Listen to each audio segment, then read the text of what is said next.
Live right here on SportsGrid, Kevin Walsh, Donnie Rightside, and Joe Lisi. It's pro football today, and the NFL postseason will begin. And later on tonight, we will see the first team AP All-Pro quarterback in action. That is Lamar Jackson. A very important piece of news came out yesterday that Lamar was named first team All-Pro.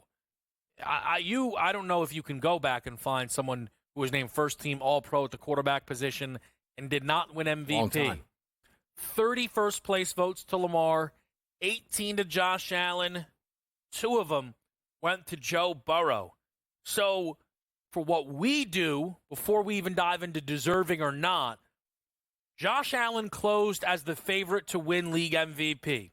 When you see this news, Joe, are you now expecting, like many, that this means Lamar will be the winning ticket? I mean, it looks that way, but again, I still believe that it's Josh Allen. I would still take a shot and say Josh Allen, even though he didn't play in terms of the loss last week against New England, right? He started and then got pulled for Trubisky in terms of that matchup. I still think it would be Josh Allen because of the body of work in big matchups, led his team to 13 victories this year. And again, I think he's deserving. I really believe he is deserving. I wouldn't give it to Lamar Jackson with the 5 losses. I just wouldn't. And you do look at it, whereas if either one of these guys does get the MVP, I don't think anybody's going to be so upset. That's ridiculous. I can't believe it happened. But different people have different ideas of what the MVP is. And I keep saying, like, maybe Lamar Jackson is the better quarterback and having the better structural season for him in that offense. But if you take Lamar off that offense, I truly believe they're still functional at this point. I think if you take Josh off of the Buffalo Bills, I don't think they're a functional football team. So for me, he's an MVP in that respect. The better season, it's definitely Lamar Jackson, though. Yeah, I think what's fascinating is the fact that Lamar was named first team All-Pro immediately removed the odds, and books have not reposted it. Correct. They are not interested because some books can be opportunistic, right? And I'm sure they wouldn't mind. You know what we'll do? Let's hang them both at minus 115. But what I think would happen is if they did say, hey, we'll hang it minus 115 each. You know how the VIG is, right? Yeah. You would just get Lamar, until they had to shoot Lamar to a minus 300, 400 type of favorite. And then anybody who's holding the plus Lamar tickets would go, great, plus Josh, 250, 3-1, 350, and now we're clean and we wipe our hands from it. It is very clear that this is a two-man race. It probably always was, but it lets people know that Joe Burrow is not going to shock and surprise. It lets people know that, you know, there weren't many votes to the first-place quarterbacks. We've talked about how often that was the case. Not, you know, Pat Mahomes or Jared Goff on the NFC side of things are not going to creep into this. But it's a very tricky thing because Lamar winning, you said Lamar is very deserving of the award. Yeah. My issue is that wasn't true last season. Right. They changed it. I know the game we're playing, right? I kind of, I was to a degree, if you would, embracing how the award was working. And now we're it works this way. It gets very odd. So I now am expecting Lamar to win league MVP. In fact, now it would be a little surprising if he didn't win league MVP. How different could the base of voters be for the AP poll and the NFL? The question then becomes, does it at all impact Buffalo? I don't think it means a darn thing. Lamar, been there, done that, Lamar, it's whatever. If you're the Bills, they see everything. They gave an MVP chain to Josh Allen, right, for Christmas. Mm-hmm. We heard that. There was a lot of chatter around it, Donnie. Do you think at all this is something that is going to be a motivator, a distractor for the Bills? Neither. I don't think it is, because this is a team game. And the concept, if you ask Josh Allen, you ask Lamar Jackson right now, MVP or a Super Bowl. Now, you might say it's an unfair question because Lamar's run a couple, Josh hasn't yet, and he wants to get his first one. We get that. But they go hand in hand. You want to win the MVP and a Super Bowl. But if you had to give up one of those awards, I'm pretty sure that the quarterbacks would give up the MVP and say, hey, we won a Super Bowl. That's the end-all, be-all at this point. I don't think it's a motivating factor because when you're in the playoffs, man, your motivation is that really good football team on the opposite side of you that you want to be ready for. Like, I don't imagine where it's, maybe try to throw, Joe, 4 touchdown passes in this first game against the Denver Broncos to show I should have been the starting quarterback here who won the AP award and also the MVP. I don't think he gets that. No, I agree with that. I think their motivation is beating Baltimore that you lost to 35-10 earlier in the year. You got smacked around in terms of Baltimore, and Josh Allen had one of his worst games in terms of that matchup. And obviously the matchup, if they meet with the Kansas City Chiefs, that you could beat in the regular season, but you can't beat them in the playoffs. That's your motivation, right? You get through that gauntlet, supposedly. I think Josh Allen will be just fine. He might be a little disappointed that he doesn't win the MVP, but at the end of the day, if he gets through Lamar or potentially Pat Mahomes in an AFC championship type of setting, I think that's, that rectifies everything. So I think the problem that I would worry about as a Buffalo backer is kind of somewhat proven by what you both said, and I think what you guys said is totally valid. Well, he can just prove it when he plays Lamar. He's got to get there. Right. Like, what would be really good for Josh? If the Ravens lose. Not to get an easier matchup. If the Ravens win, the Bills are guaranteed to be playing Baltimore if they win. Right? 2-3, it would be automatic. There's already probably some level of look ahead, right? Now, the guy who stole his MVP, you want to get monetary, his $1.5 million incentive. Like, the last thing the Bills need is to be licking their chops and then look up and go, huh? Yeah. We're losing 17-3 to Denver? What's going on here? We better figure this thing out. It is a concern. Yes. It is, to be honest with you, I think it would be good if it's a motivator for Josh. Oh. I think it should be but it needs to be a wake-up call from what is immediately in front of him. Because Josh and Buffalo, after they beat Detroit, were able to coast a little bit, right? They played the Pats and the Jets. And he didn't even play the last game of the regular season. By the way, I was right. He should have went out there, had a drive, scored a touchdown. It might have helped. It couldn't have hurt. The one handoff and leave the game did not do anything for him. I'm just saying. It is a little bit of a worry. Let me ask this, though, because that AP thing, it didn't lead to a few things, Donnie. Mm-hmm. Lane Johnson. Yes. Immediately not immediately, but I'm sure you saw the locker room posted side-by-side of his numbers against Penny Sewell's. We all know Penny Sewell's a great player. Lane Johnson is a better player at the right tackle position. There's only one spot for first-team All-Pro.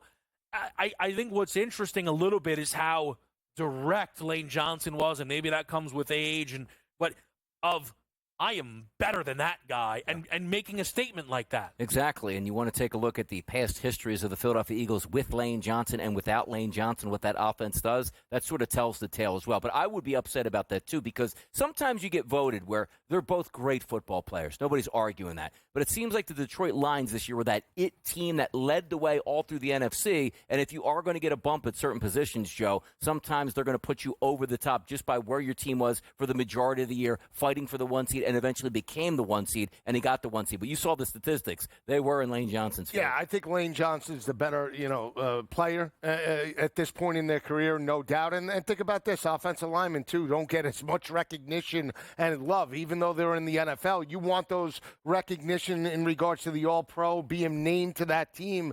They take it personally. So it's different than the quarterback, per se. They're the face of the franchise. For Lane Johnson, deserving better numbers, better, player overall, and has the better career up until this point. He takes it a little on his shoulder. We'll see how they play tomorrow against Green Bay. Yeah, I'll just I'll throw this out there quickly.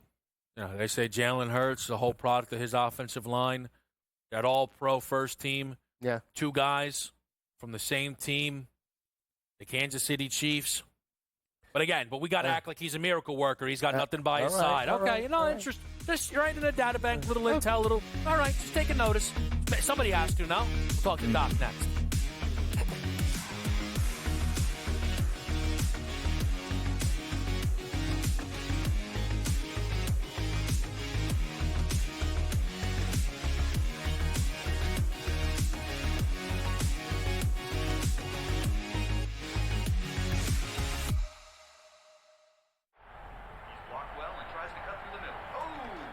Your gut says Miami is going to win, and you should take the over.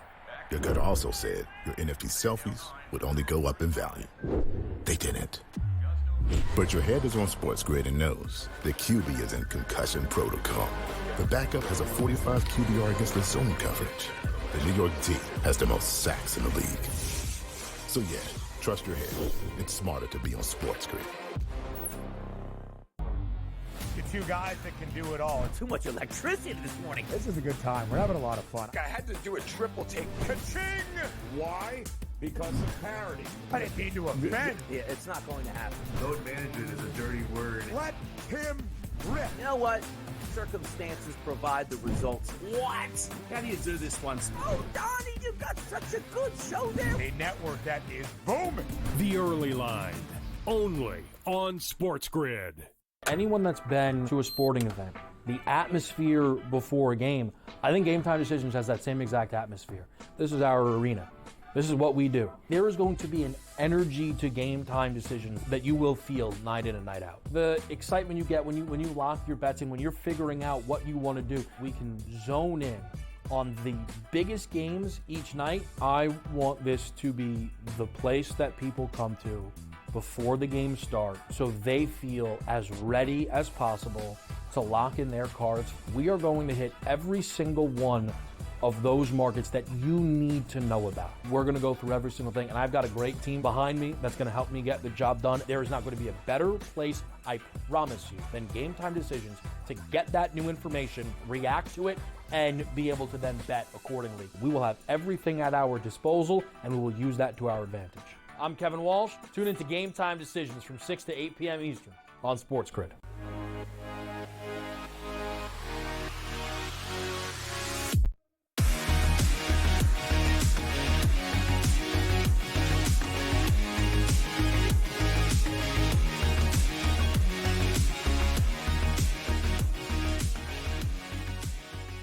Back right here on SportsGrid. Kevin Walsh with you here. It is Pro Football Today.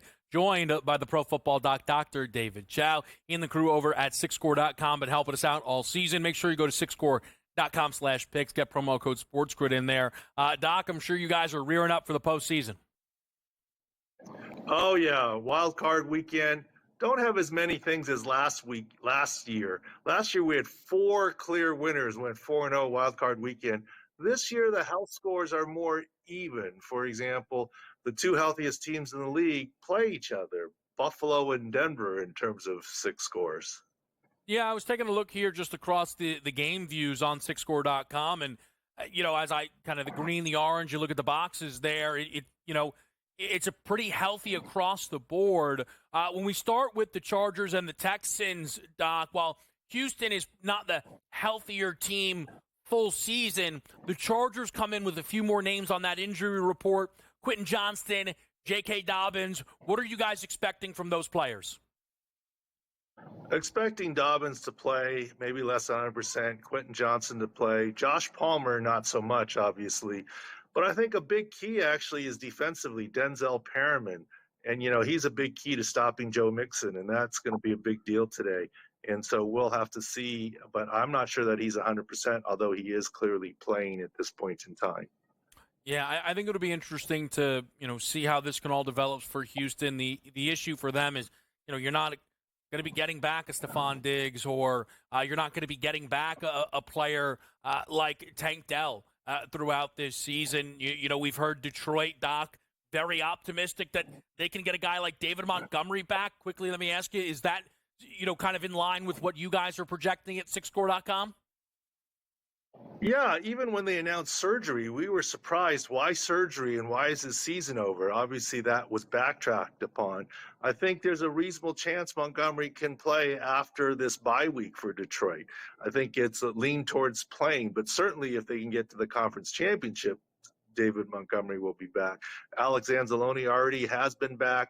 The key there also for Detroit will be Carlton Davis with the jaw. I think Aiden Hutchinson remains a long shot even for the Super Bowl. And then, Doc, getting over to Pittsburgh and Baltimore here, when you guys are looking at this game, Baltimore from the SixScore side of it right now looks to be the healthier team, but not by a lot. Yeah, I think they are the healthier team, but, of course, no Zay Flowers, right? And Zay Flowers probably isn't back next week either. So Baltimore has to go a little bit with him there. TJ Watt's healthier. I think the key in that game, based on last weekend, if I can make a joke, might be George Pickens' hands, huh? Yeah, I don't know what you would grade those, Doc. Perhaps not fantastic. Doc, we do appreciate you making some time here. You'll be with us again for the 3 games tomorrow, and we'll check in. We'll see how it plays out today. Thank you very much. There are some more injury takes tomorrow that are bigger than the ones today. Thank you. Yeah, we'll get right into those. Don't you guys forget, sixscore.com/picks, promo code SportsGrid. You can get in there, all the information and analysis that you need. Guys, we talked a little bit about Zay Flowers, but to dive in more, the Flowers absence for us, where could there be some value? You know, Nelson Aguilar was out a couple of weeks. He's supposed to be back in this lineup.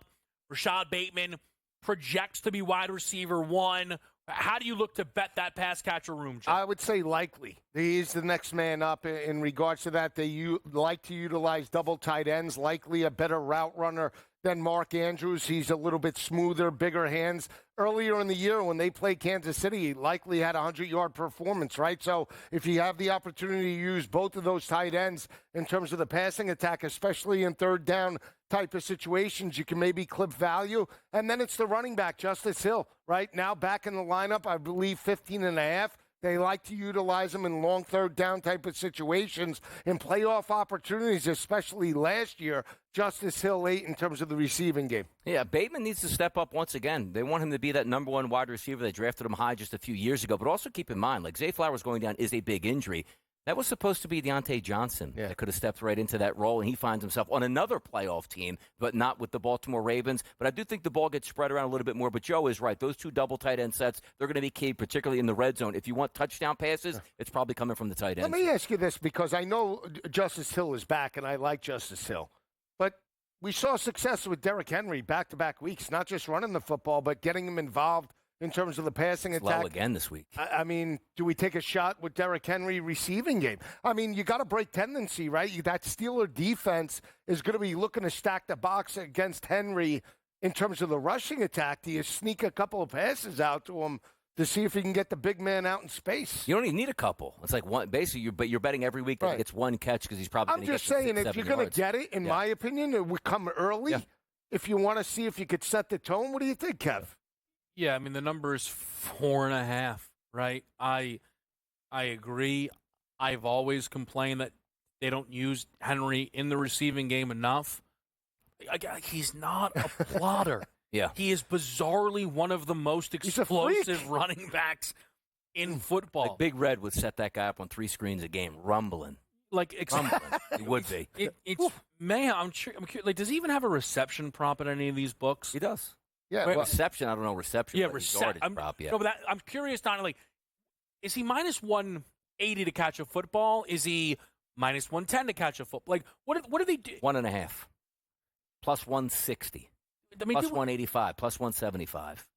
I'm going to do some in the break. 2 catches, Joe. Look at him. I'm looking. You got me all done. I mean, we talk about it. If you're Pittsburgh. Mm-hmm. Early on, you're going to stack the box. And, Donnie, I said you should still run Derrick Henry. Right. That doesn't mean he's not going to get his carries. Yes. But if you want to set the tone early on, especially first drive, how about you set a screen for Derrick Henry on a second down when they're thinking run, and all of a sudden he takes it 50, 60 yards to the house? I mean, that's all you need. I mean, who would think Travion Henderson would get one at the end of the half? Come on now. Set it up. Yeah. Set it up. The one name that jumped off the page a little bit was Tylan Wallace. Only because, like, if Bateman is now wide receiver 1, like, Aguilar to me is still, come on, right? You're talking about a 12.5 number there, potentially. That could be a tempting number. We're going to get some sell me something on the board. I know I'm looking at Baltimore's quarterback. We'll break that down next for you right here on SportsGrid.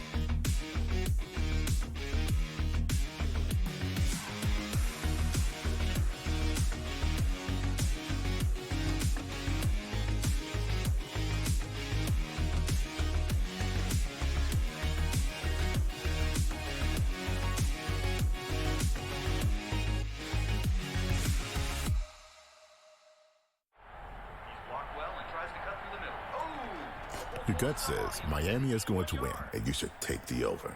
Your gut also said your NFT selfies would only go up in value. They didn't. But your head is on SportsGrid and knows the QB is in concussion protocol. The backup has a 45 QBR against the zone coverage. The New York D has the most sacks in the league. So yeah, trust your head. It's smarter to be on SportsGrid.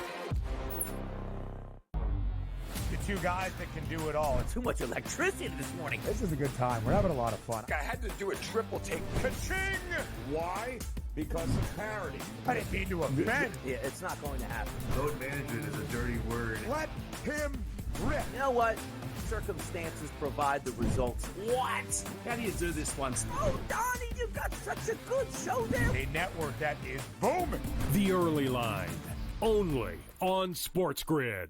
Anyone that's been to a sporting event, the atmosphere before a game, I think Game Time Decisions has that same exact atmosphere. This is our arena.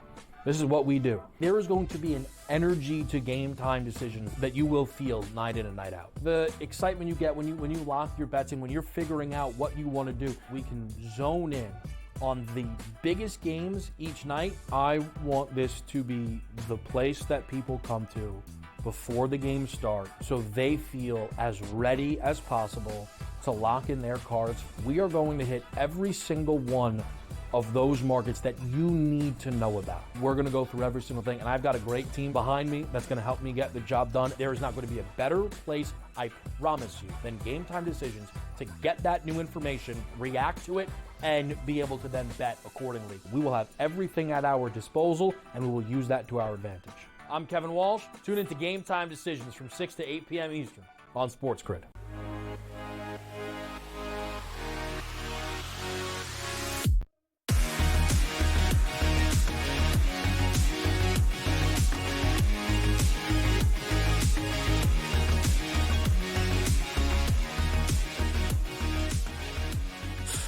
Welcome back in. It is Pro Football Today. Kevin Walsh, Donnie Rightside, and Joe Lisi.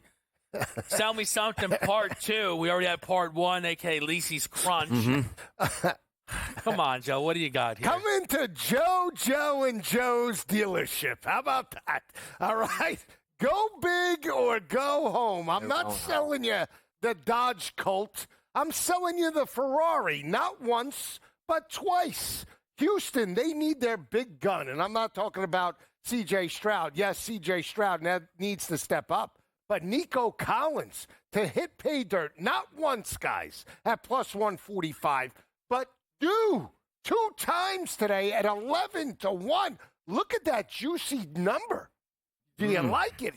Twice is nice. What do you think? Come on, you like that number, Donnie. 11-1 on Nico. Throw me the ball, Nico. Can he get 2? Maybe 1 rushing? How's he do? Break the tendencies that way? That happens if he throws 1 and catches 1. That doesn't help. 2 receiving touchdowns. No, you could get an end around. Yeah. I mean, do you like it at the price? I do in that I don't want to overreact to a drive, but Stroud played 1 drive against Tennessee. The fact that he even found a way to throw the ball to Nico Collins 5 times and the touchdown is pretty remarkable there. I think Nico, he has a receptions prop today, I think 6.5. I am a little tempted. We talk about alts. Right. The highest number that they would give me on the reception ladder for Collins. I know he's an explosive player, but I think you could very well see a number of even short passes to their best option. I think 2 touchdowns is on the board. Do you like the dealership name, Joe, and Joe? Yeah, I mean, it is Joe sells. Football Today. Yeah. Look at this. What do you got here? Look at this one. Big time.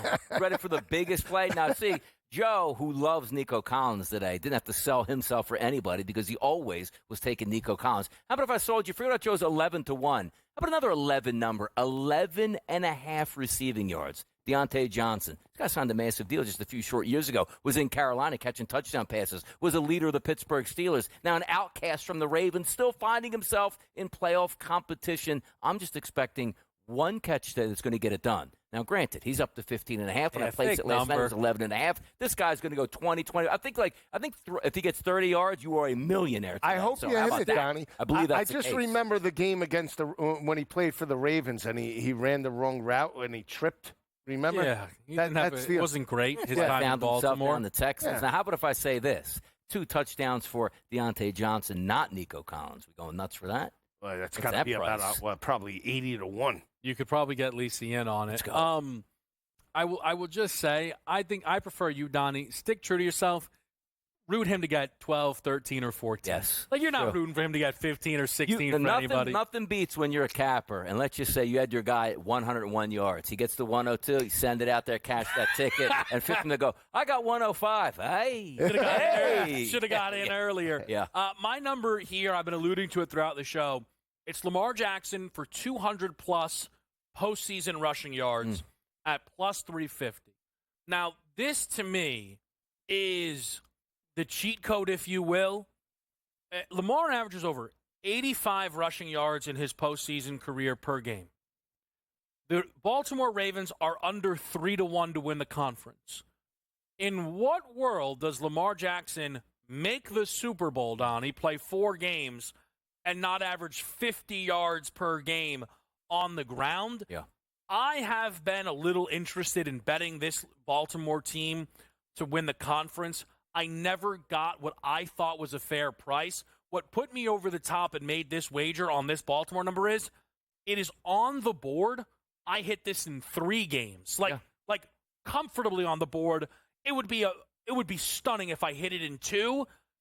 Maybe, but I think that Lamar Jackson, if you like the Ravens to go far in the Super Bowl, for 200-plus rushing yards at plus 350 is an incredible bet. You got to believe that if they're in the AFC Championship and the game is on the line, he tries to take the game over, not with his arm, but with his legs. Yeah. And that's a great value in terms of plus 350 to get to 200 yards. So the capability is there. You talked about it over the last 4 or 5 weeks. He's taking games over on the ground as well, so we'll see if it plays out. Yeah, you want the good start today. You want the 60, 70, 80 yards on the ground, get ahead of the curve.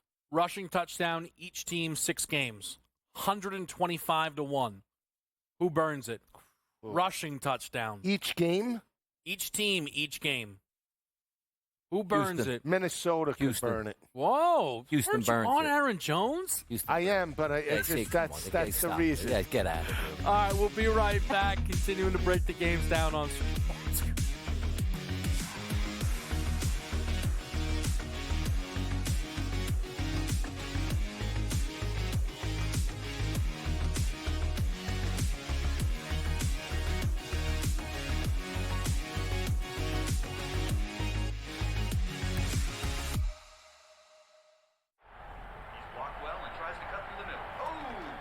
Your gut says Miami is going to win, and you should take the over.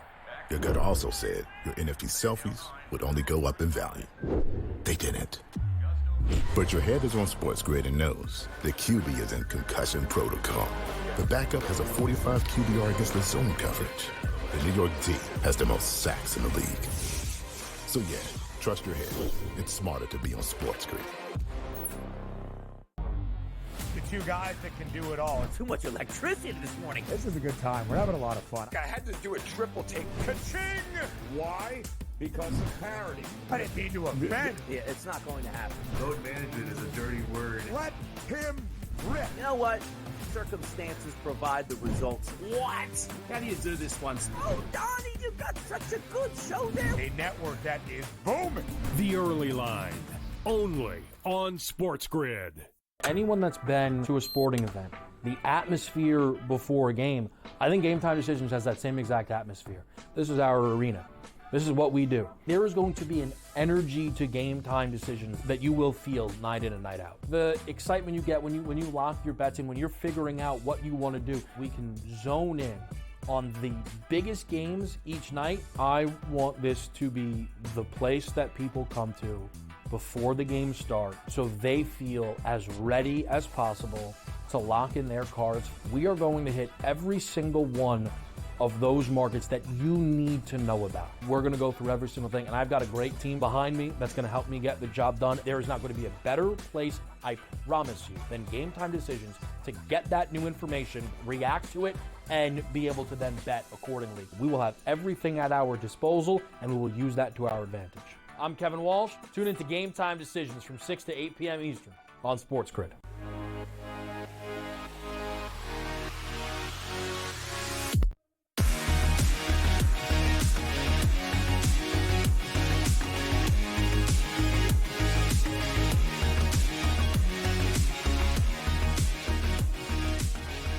All right, live right here. It is Pro Football Today. Let's reset our 2 games here on this Saturday. Do not forget, we are live with you tomorrow to break down whatever we see today from these 2 games.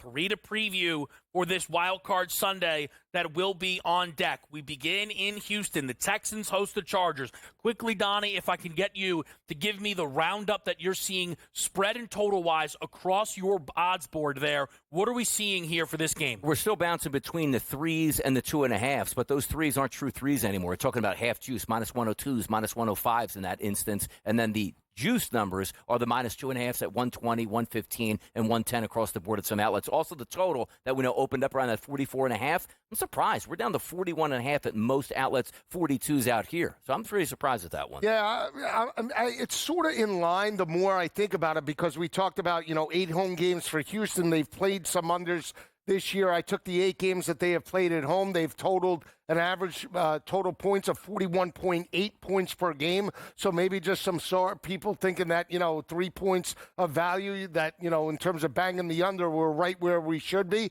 You have 2 different teams. You have L.A. hitting on all cylinders. They've won 3 straight by an average margin of victory of 18 points per game. They're doing it offensively, have scored over 30 points in each one of those victories. We talk about Justin Herbert doing it through the air, 303 in terms of the passing attack over the last 3 weeks. I need to see C.J. Stroud step up. I know the books are heavily, getting a lot of L.A. Money here. I don't care. I'm still on Houston. I know it's the underdog. I know not a lot of people are on it, but I'm expecting a bounce-back situation. They have won 6 games. They've lost only 2 at home. They play much better, I believe, at home than they do on the road. I think it's a bounce back for CJ and Nico through the air, and I think we get through this total. That's my best bet, but I'm taking the points with the Texans, and I think they win it outright. With this game here right now, I think between Stroud and Herbert, that's one of the big questions here. You think about Herbert, he's been in this league much longer than CJ, but Stroud's the one with more postseason experience. Mm-hmm. Not just having the win, he's played more games than Herbert because he had the win and he went into last season. I know it's been a down year for Houston. I think what's interesting, and, I do my spread math sometimes, right? Now, this isn't applicable, but I just want to make the point. Pre-season, the Texans had much bigger expectations than that of the Chargers. This season has felt like a failure for Houston because instead of dominating the South, they're in the playoffs largely because they play in the AFC South, right? They didn't improve, and they are certainly so injured. So that is all valid. What stands out to me when I do look at the Chargers, if you go college football resume style, there are not a lot of great victories on there. They've played some close football games, but man, if we're going to play a close game, a field goal could feel like a lot, which is why I certainly lean Houston plus the 3. But as I dove more into this game, I feel good about Houston scoring.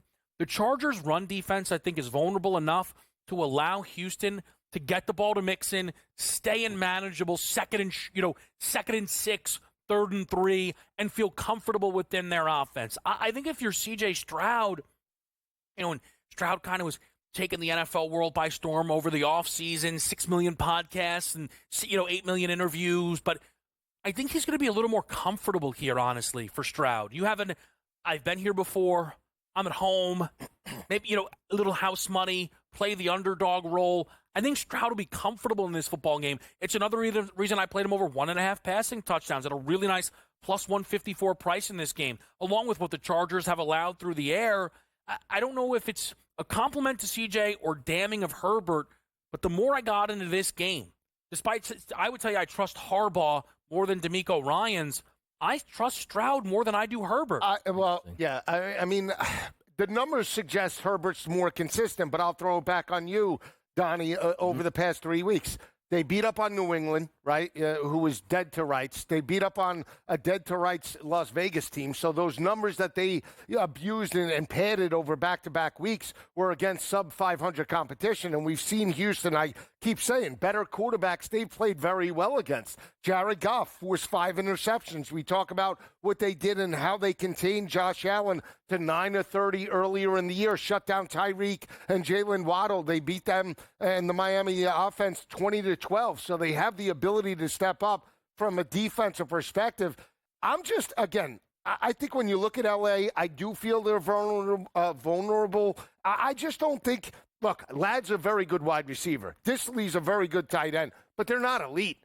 This is not some of the best wide receiver and tight end talent that we've seen. So if you're just Houston, you got to believe in your offense and say, let's push tempo. Let's put the game on Herbert to trail and come from behind, because Harbaugh, to a degree, still wants to run the football. Oh, they do. And it's going to come down in this game which team runs the football better, because I don't think it's centered around ground games per se. But you run the football, these two guys can really get out there and play action. And talking about that arm talent from the offense. But I'm starting to believe into those numbers, actually, for the Chargers, because late in the season, they started to get healthy again. Dobbins missed a good portion there. Ladd McConkey was banged up. Those guys are now back. And yes, everybody's going through their bumps and bruises here as they get to the playoffs. But if all of those starters take the field today, we should be getting points on both sides of it, which means countering the other moves from the team, which would mean you take a look at the Texans on offense. If they're running the football well, C.J. Stroud's got a dynamite arm. Nico Collins deep down there. Maybe even take a look at his longest reception prop in this game. Yeah. You take a look at Dalton Schultz over the middle. Those guys have to appear and make amends and sort of push that football. So for me,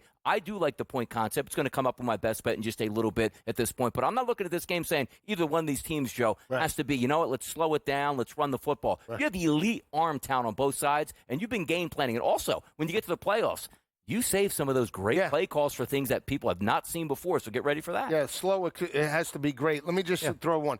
Rushing touchdown and passing touchdown in each half for each team in this game, 230-1. Yeah. I mean, if you think it's good, we're talking about elite arm talent. I believe more so in this game to potentially challenge that than I do the late game tonight. What's a quarterback to throw one touchdown the first half and the second half? Yeah, they don't give that. Yeah. Here's what I would say, Joe, while I understand what you're saying. If you were going to bet that, I would bet them all 6 games. You only need one. You could probably bet them. You probably could bet it all postseason long. And if one came in, it sets it. You'd be fine. Here's what I would. I also took Mixon for 5 rushing yards each quarter, -115. We talk about the specials. There's always different postseason markets here. I'm sure, Joe, the answer to you would be yes for you.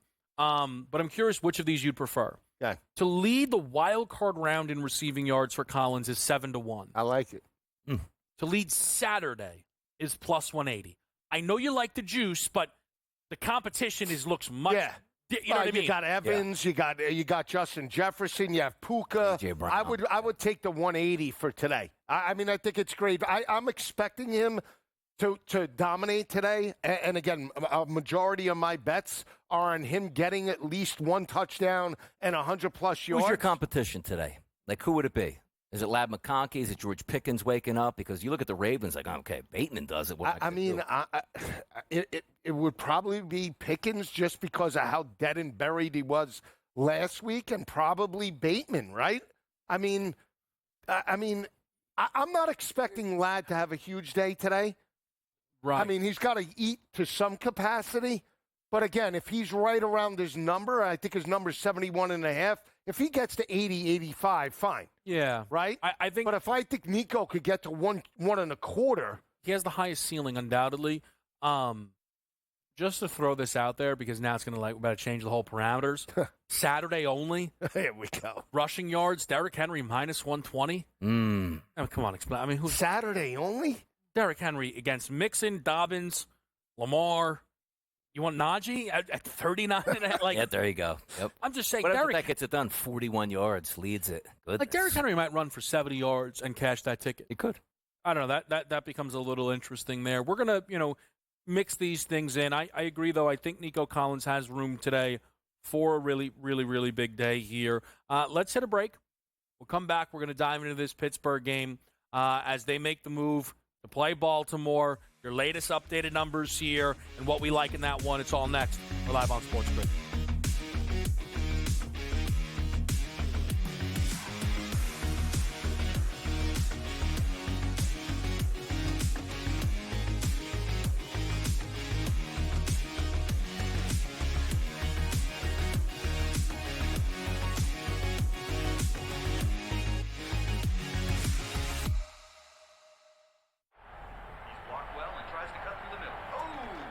Your gut says Miami is going to win, and you should take the over. Your gut also said your NFT selfies would only go up in value. They didn't. But your head is on SportsGrid and knows the QB is in concussion protocol. The backup has a 45 QBR against the zone coverage. The New York D has the most sacks in the league. So yeah, trust your head. It's smarter to be on SportsGrid.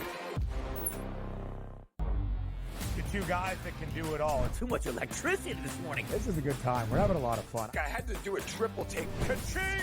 Why? Because of parity. I didn't mean to offend. Yeah, it's not going to happen. Load management is a dirty word. Let him rip. You know what? Circumstances provide the results. What? How do you do this one? Oh, Donnie, you got such a good show there. A network that is booming. The Early Line, only on SportsGrid. Anyone that's been to a sporting event, the atmosphere before a game, I think Game Time Decisions has that same exact atmosphere. This is our arena.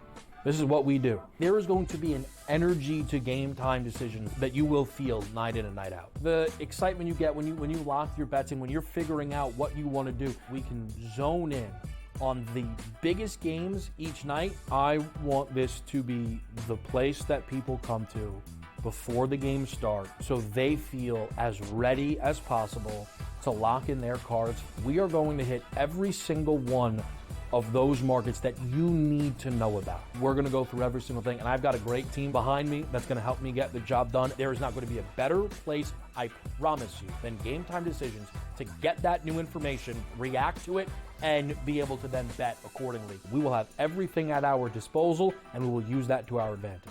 I'm Kevin Walsh. Tune into Game Time Decisions from 6 to 8 p.m. Eastern on SportsGrid.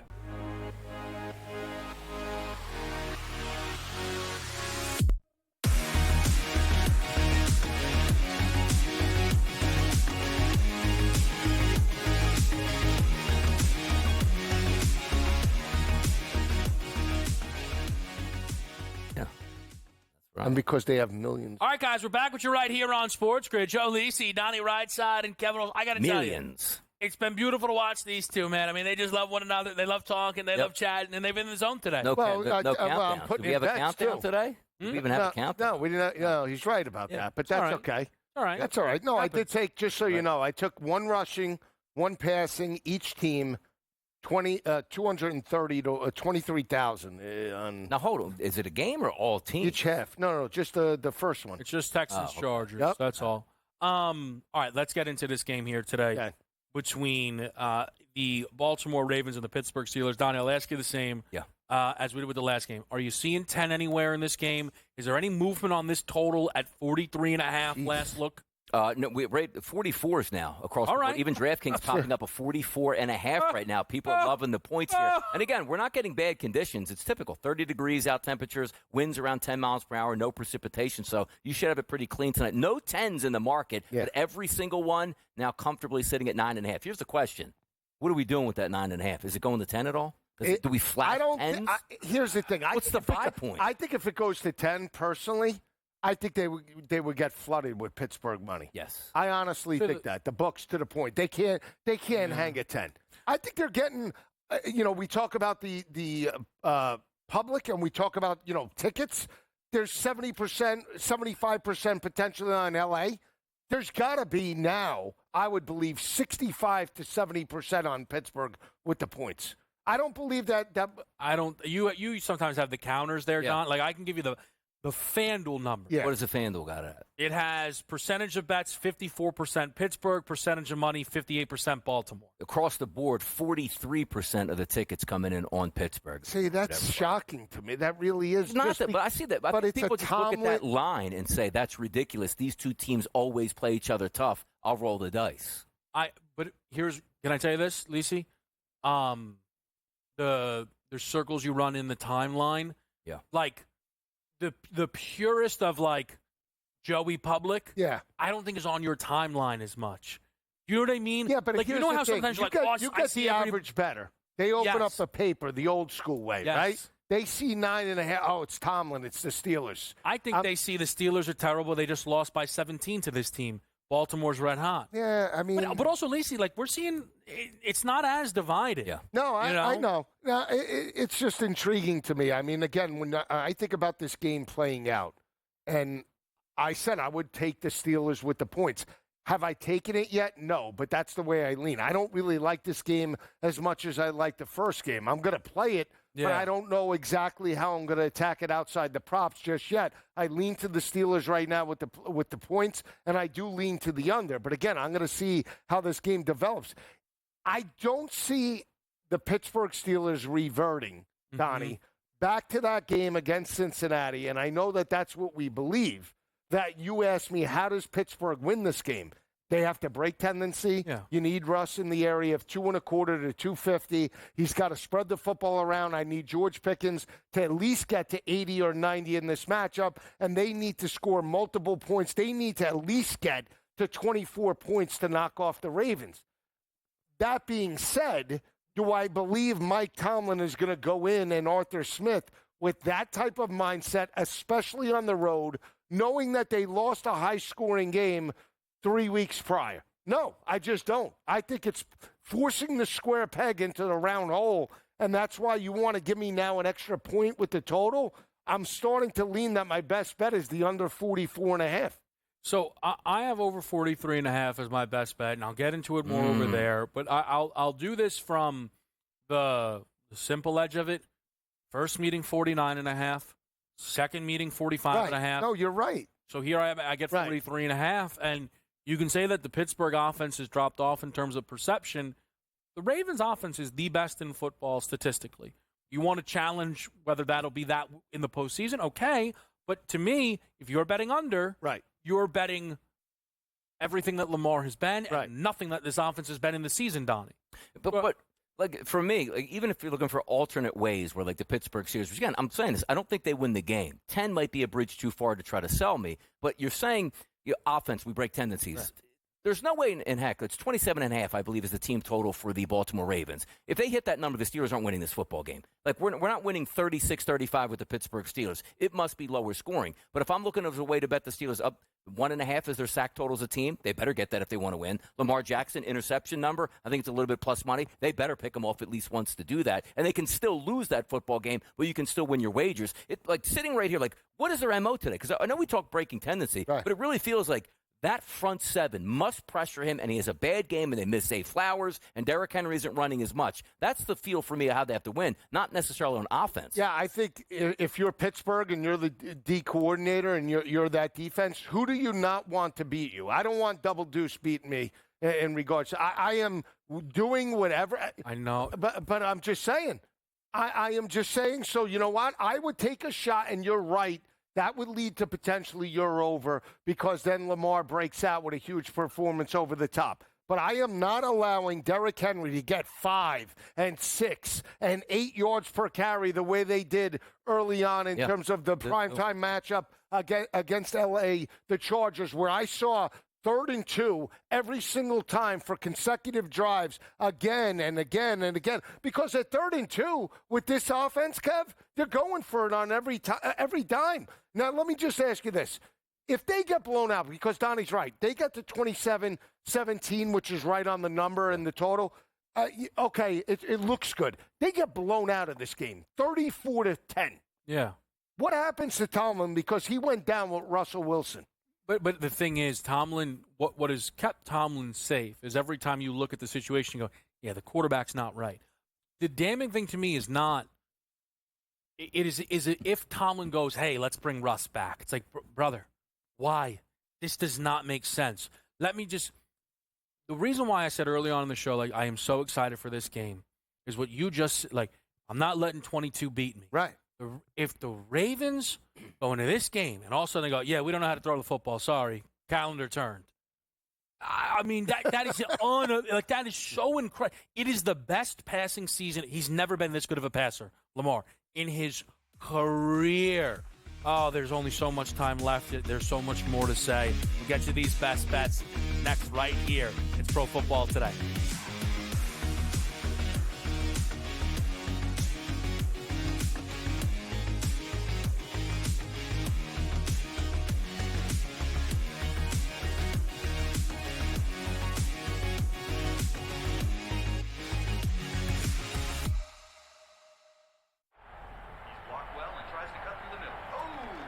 Your gut says Miami is going to win, and you should take the over.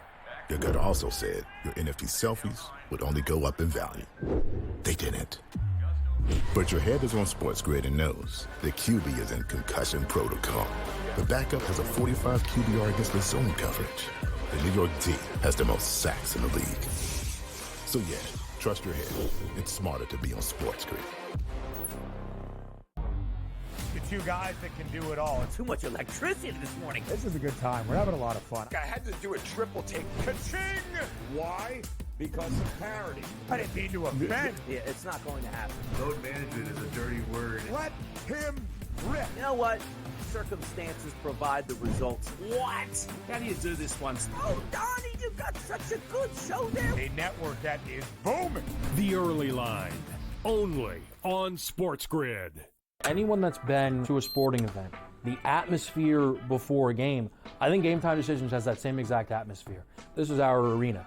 This is what we do. There is going to be an energy to Game Time Decisions that you will feel night in and night out. The excitement you get when you lock your bets in, when you're figuring out what you want to do, we can zone in on the biggest games each night. I want this to be the place that people come to before the games start so they feel as ready as possible to lock in their cards. We are going to hit every single one of those markets that you need to know about. We're going to go through every single thing, and I've got a great team behind me that's going to help me get the job done. There is not going to be a better place, I promise you, than Game Time Decisions to get that new information, react to it, and be able to then bet accordingly. We will have everything at our disposal, and we will use that to our advantage. I'm Kevin Walsh. Tune into Game Time Decisions from 6 to 8 p.m. Eastern on SportsGrid.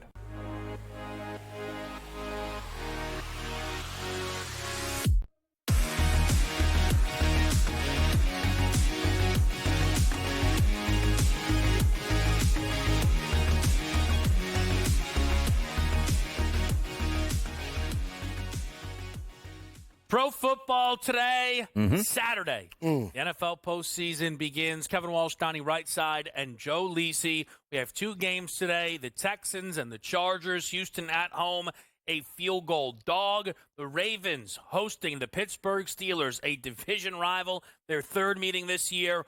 Baltimore and Pittsburgh have split so far. It is the rubber match, which is par for the course with these teams. A 9.5-point spread. That is a little abnormal when you talk about these two meeting here. Meeting number one, the Ravens road favorites.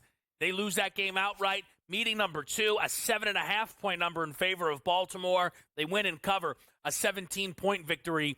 In fact, what does today have in store, and what are the best bets for us to make here with on this slate here? Lisi, we go to you first. Yeah, I like the Texans in terms of the matchup early on, but I still like the over in terms of the ball game. That's my best bet. I think C.J. Stroud, Nico Collins get hot early, and I think they challenge that defense over the top. We talk about the success of Justin Herbert in the passing attack as well. I think Houston sets the tone, and they force L.A. to play from behind. Give me the over 41.5 in terms of the matchup, guys. Yeah, two good quarterbacks getting after it here, and again, can't stress this enough. We're not worried about any conditions here in the weather. It's in a dome, fast track, two dome teams. They should be quite comfortable at home with some big play outlets here. For me, I'm going to go with the same game here, boys. 15 points for each team. That means the Texans and the Chargers. The why I picked the 15 number is because, again, 15 comes up, 20s come up, 25s. You can press it down, but field goals will matter in this one, I do believe, which means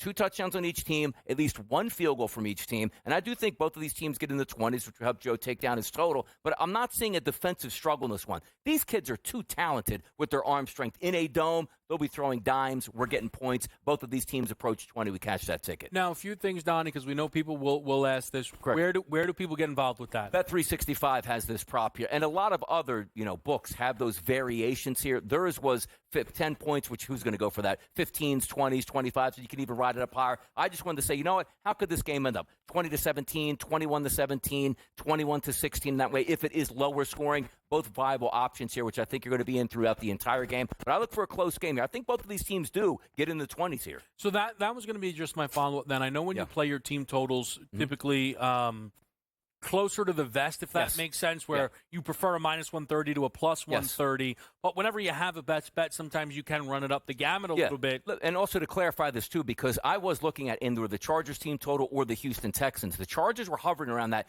21.5 to 20.5 number, which I think they'll be there. But when you do the numbers, that's 2 touchdowns, and if you don't get that, it's 4 more field goals to get it. So I thought this was the safer route, figuring both of these teams will at least be approaching the teens, and you always have a chance at it. So that was my thought behind it. Yeah, and I'm interested. You know off the top of your head what that 2020 number would have been? It was a good plus money number, almost like a 2-to-1 number. Yeah. Okay, so just something again to keep your eye on. But Lisi, quickly for you in that game, focused on Houston carrying the workload a little bit. I am. So I adjusted C.J. Stroud, altered him 225 plus. I took him as high as 250. Nico Collins as high as 100. So I think I got that at plus 142.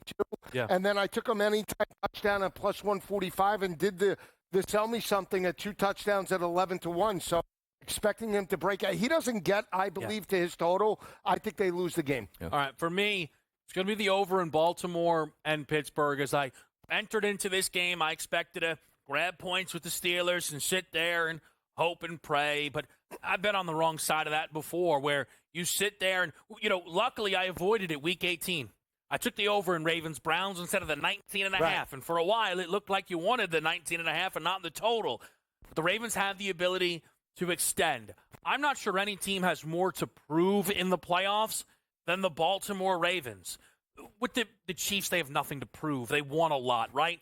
Philly's been to a Super Bowl. Everybody believes in Josh Allen. Lamar is about to win a 3rd MVP before people are sure whether or not you can actually win at a high level with him, which is an incredible thing to say. So the Ravens will do everything they can to hang it here on this football team. But Pittsburgh, similarly, is not scared of a backdoor touchdown. But they also, I think, having seen this Ravens team enough, will have some comfort offensively. I think they'll know that they need to throw the football more aggressively down the field, connect on some of those shots with Pickens they didn't connect with last week. This total in meeting number 1, 49.5. Getting 43.5 on this total now here with the same exact football teams, but maybe Baltimore's offense playing even better. I like the over in that game, and that's why plus 205 for Najee Harris to score. Simply, if I like the over, I'll take the goal line back to score at a 2-to-1 number. I took Justice Hill, 3rd down back, plus 550. That's all right. Derrick Henry scores, Justice Hill doesn't. We have a great night, gentlemen. We have a great night. We'll see you tomorrow. Good luck with the action. The postseason begins.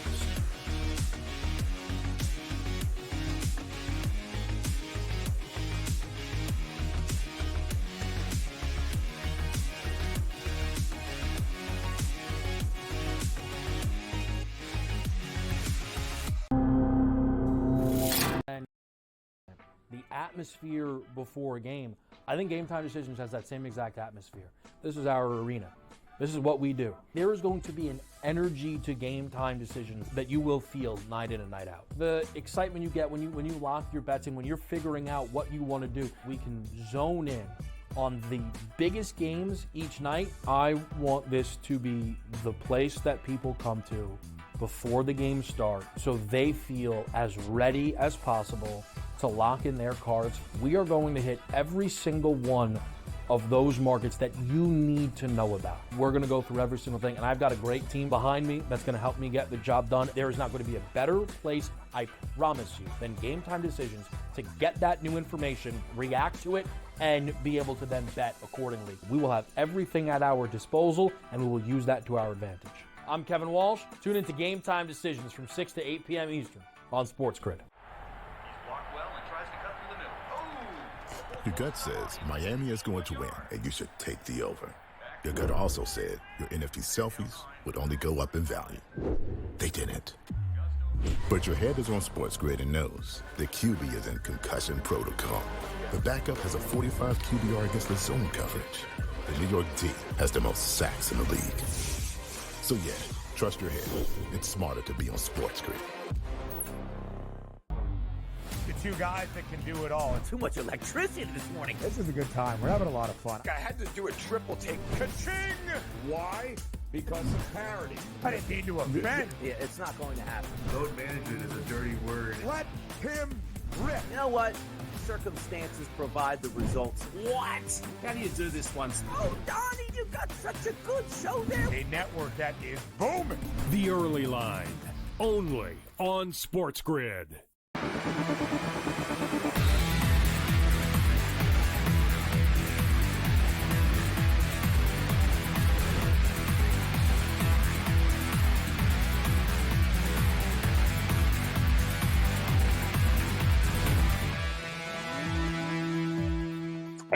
Welcome in. It is in-game live pro football game day on this Saturday afternoon. Scott Wetzel, Joe Madden, until 8 o'clock Eastern time, watching and more importantly, betting on the world of sports.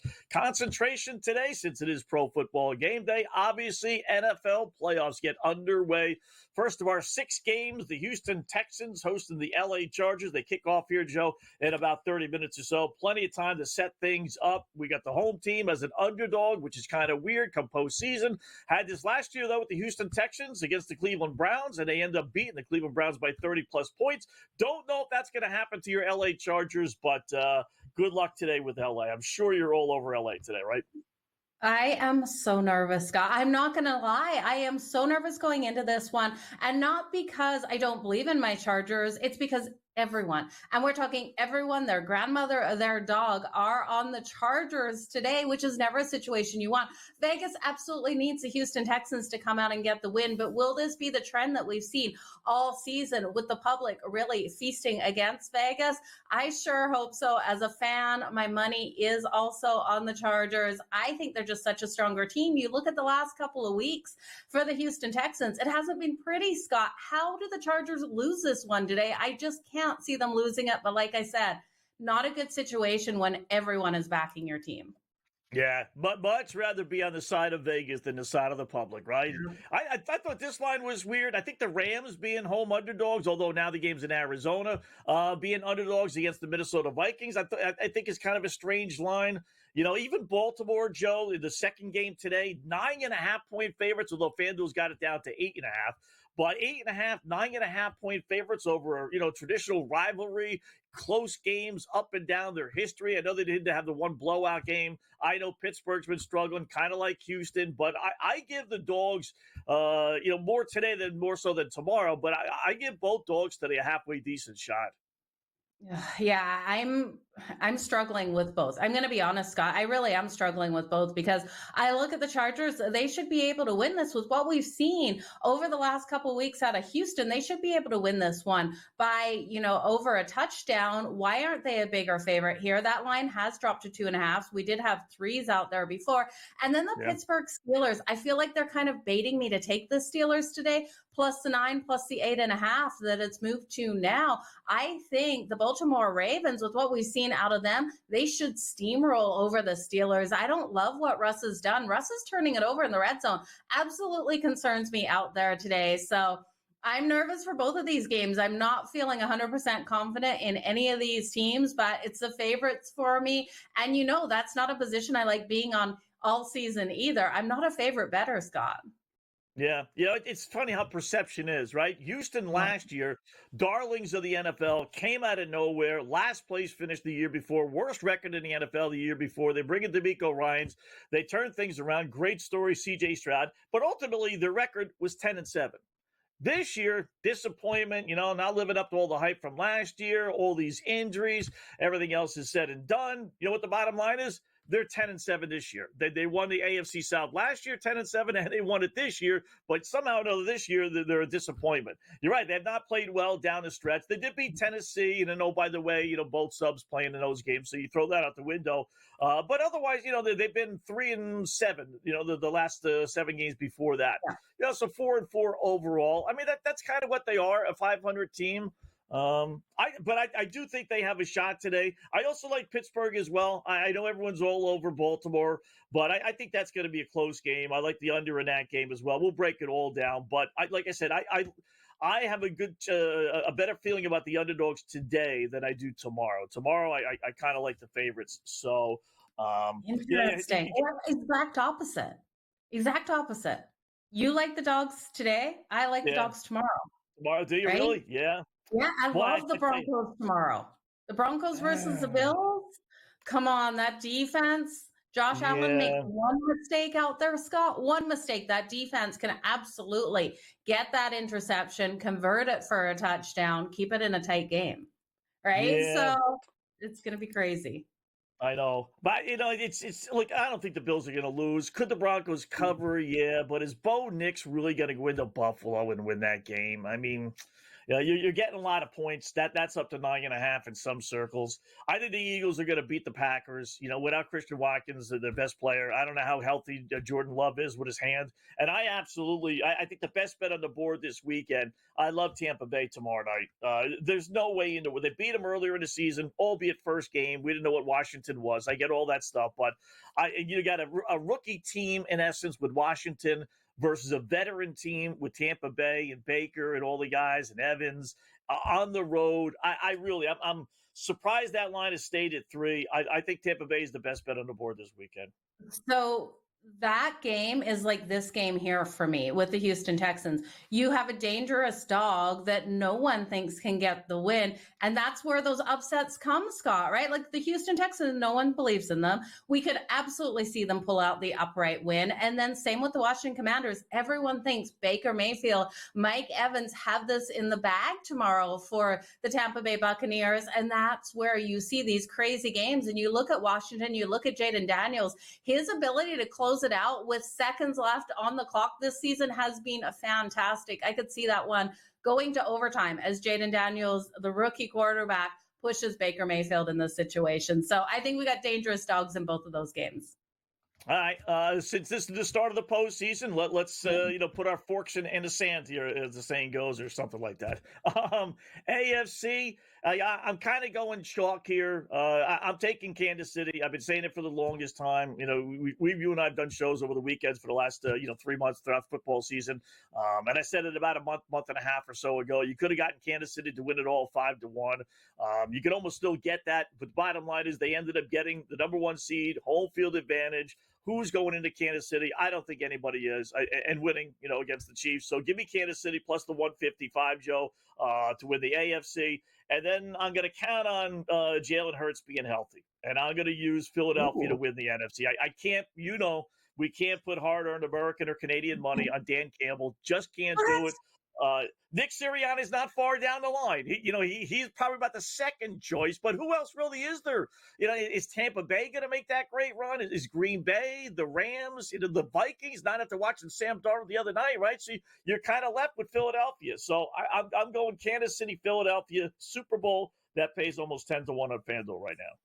Wow, that's crazy. I'm speechless that you're going with the Eagles there. I didn't think I would hear that out of you. I really did think you were going to put your hard-earned money on Dan Campbell. That's where I have to go. You look at this Lions team. I love what they're bringing. Detroit is due to make it to the Super Bowl. I hate using that word, but that passion that Dan Campbell is leading this team with is electrifying, Scott, and I think they can get it done. So I will take the Detroit Lions here at plus 120 for the NFC champs, and then I'm going to step in front of Kansas City. I just don't love what we've seen out of them in these tight games. And you put them in a matchup here with Josh Allen and the Buffalo Bills. And I know history between these two. And I know that Josh Allen is up for the challenge this season. How he's been looking like Superman out there on the field. I think they find a way to finally get it done and knock the Chiefs out. So I will take the Buffalo Bills. They're coming in at plus 250 to win the AFC. It's risky, I know. It's Kansas City. What voodoo doll do they have, and why don't I have it?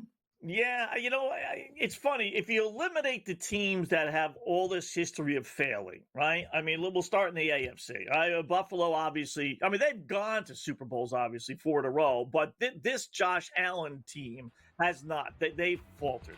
Baltimore has faltered. Detroit has faltered. We'll get to it a little SGP when we come back here on the Grid.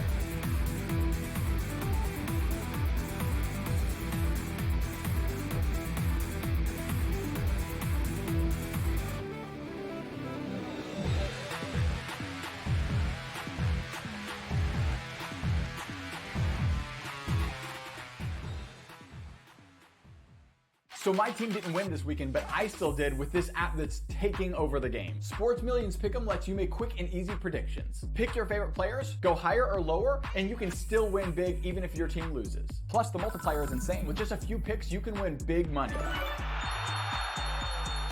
So get on it. They've got a welcome bonus to help you start off your winning streak.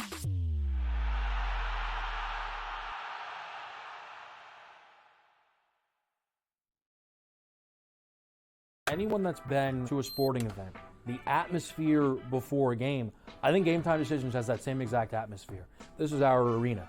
This is what we do. There is going to be an energy to Game Time Decisions that you will feel night in and night out. The excitement you get when you lock your bets in, when you're figuring out what you want to do, we can zone in on the biggest games each night. I want this to be the place that people come to before the games start so they feel as ready as possible to lock in their cards. We are going to hit every single one of those markets that you need to know about. We're going to go through every single thing, and I've got a great team behind me that's going to help me get the job done. There is not going to be a better place, I promise you, than Game Time Decisions to get that new information, react to it, and be able to then bet accordingly. We will have everything at our disposal, and we will use that to our advantage. I'm Kevin Walsh. Tune into Game Time Decisions from 6 to 8 p.m. Eastern on SportsGrid. Your gut says Miami is going to win, and you should take the over. Your gut also said your NFT selfies would only go up in value. They didn't. But your head is on SportsGrid and knows the QB is in concussion protocol. The backup has a 45 QBR against the zone coverage. The New York D has the most sacks in the league. So yeah, trust your head. It's smarter to be on SportsGrid. The two guys that can do it all. Too much electricity this morning. This is a good time. We're having a lot of fun. I had to do a triple take. Ka-ching! Why? Because of parity. I didn't mean to offend. Yeah, it's not going to happen. Load management is a dirty word. Let him rip. You know what? Circumstances provide the results. What? How do you do this one? Oh, Donnie, you've got such a good show there. A network that is booming. The Early Line, only on SportsGrid.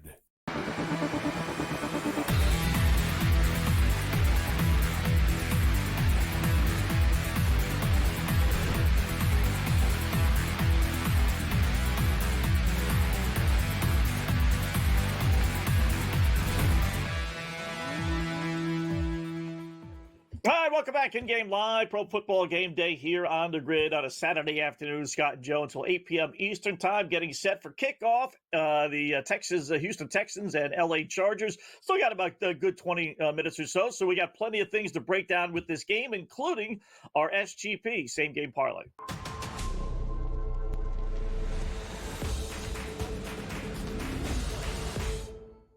All right, I'll go first here, Joe. I put this in earlier today, although actually I didn't put it in because, every once in a while, FanDuel can't locate you, so I wasn't able to put it in back then. I just put it in now, and it came out to be even higher, so hopefully you get the higher numbers as well. Houston and the LA Chargers, I'm going to go Houston, Joe. Now, when I put it in, when I thought I was going to put it in, it was 3. It is 2.5 now, so if our graphic says 3, discard that. And unfortunately, FanDuel doesn't allow you to buy the hook. So we'll just take Houston plus the 2.5. I think they win the football game outright. Always nice to have a couple of extra points just in case, but don't worry if it is 2.5. So let's grab Houston plus the Chargers. Then we're going to go throw a couple of touchdown guys in there. We're going to go Nico Collins. I do think Houston's going to have to throw the football. I think they're going to want to throw the football. This is C.J. Stroud's club, clear and simple. And, they threw the ball all over the place last year against the Cleveland Browns when they put 45 points on the board. I don't know if they're necessarily going to put that many on the board today. I kind of doubt that, but I do think they're going to throw the ball. So let's go Nico Collins, their number one wide receiver, to get a touchdown. I think the Chargers are going to try and run the football. I think they're going to be able to score a little bit here as well. So let's go J.K. Dobbins for a touchdown for the Chargers. And then over 231.5 passing yards, Justin Herbert. I'm going to use Herbert, not Stroud. Why? Even though I'm betting Houston? Well, they give you better odds when you use prop guys on the other side of the aisle. If you're betting, in this case, Houston, if you use props for the Chargers, they give you better value. So I'm going to use him. I think Houston's going to be leading. Maybe one of those defensive touchdowns, Joe, that you talked about, to force the Chargers to get maybe one more possession and be trailing and have to throw the football a little bit more. So a little hunch on Herbert. And like I said, when I put it in the FanDuel machine, it came out to be 13.5 earlier today.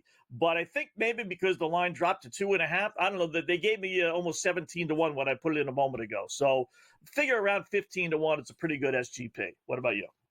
Yeah, it's definitely a fantastic SGP. Mine doesn't pay out that much, Scott. It's coming in at plus 993. And looking at this game, I just can't get behind the Houston Texans, even though I know no one is on them. And it's definitely the better way to be with Vegas. I look at the LA Chargers and I look at what Jim Harbaugh has turned this team into, and I'm so impressed this season. I wasn't the biggest believer coming in. I really was worried about Justin Herbert not being able to utilize his arm in this game, turning into more of a run first offense, and we have seen that, but we've seen Justin Herbert absolutely be able to use his arm. So I love where you're going with his passing yards. I do think that comes in, but for myself, for my first leg, I will take the LA Chargers straight up on the money line. I am concerned with that spread because of what we've seen with everyone laying the points with the Chargers. So I think this is going to be a tighter game than most people expect. Give me the Chargers on the money line. I'm going to look at Ladd McConkey to get in the end zone. He's been absolutely phenomenal. He's a number one target out there for Justin Herbert, and I do think he'll be able to find that separation out there.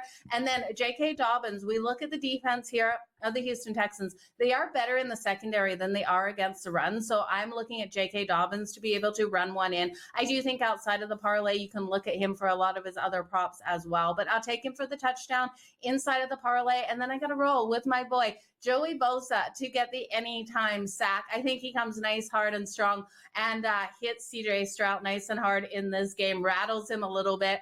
And so 4 legs coming in at plus 993. Again, the Chargers money line, Ladd McConkey for the touchdown, J.K. Dobbins for the touchdown, and Joey Bosa for the sack, Scott.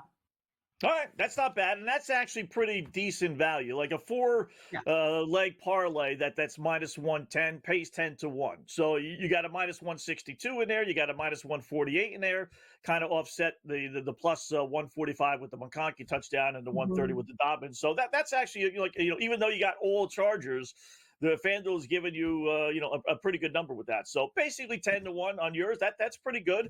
And you know what? We're both on Dobbins getting a touchdown. I think that is going to happen today. You got McConkey, and I got the Herbert throwing the ball all over the place. So we're kind of on the same page. And in fact, I debated whether it was going to be McConkey or Dobbins. I didn't want to go 2 because I'm betting on Houston.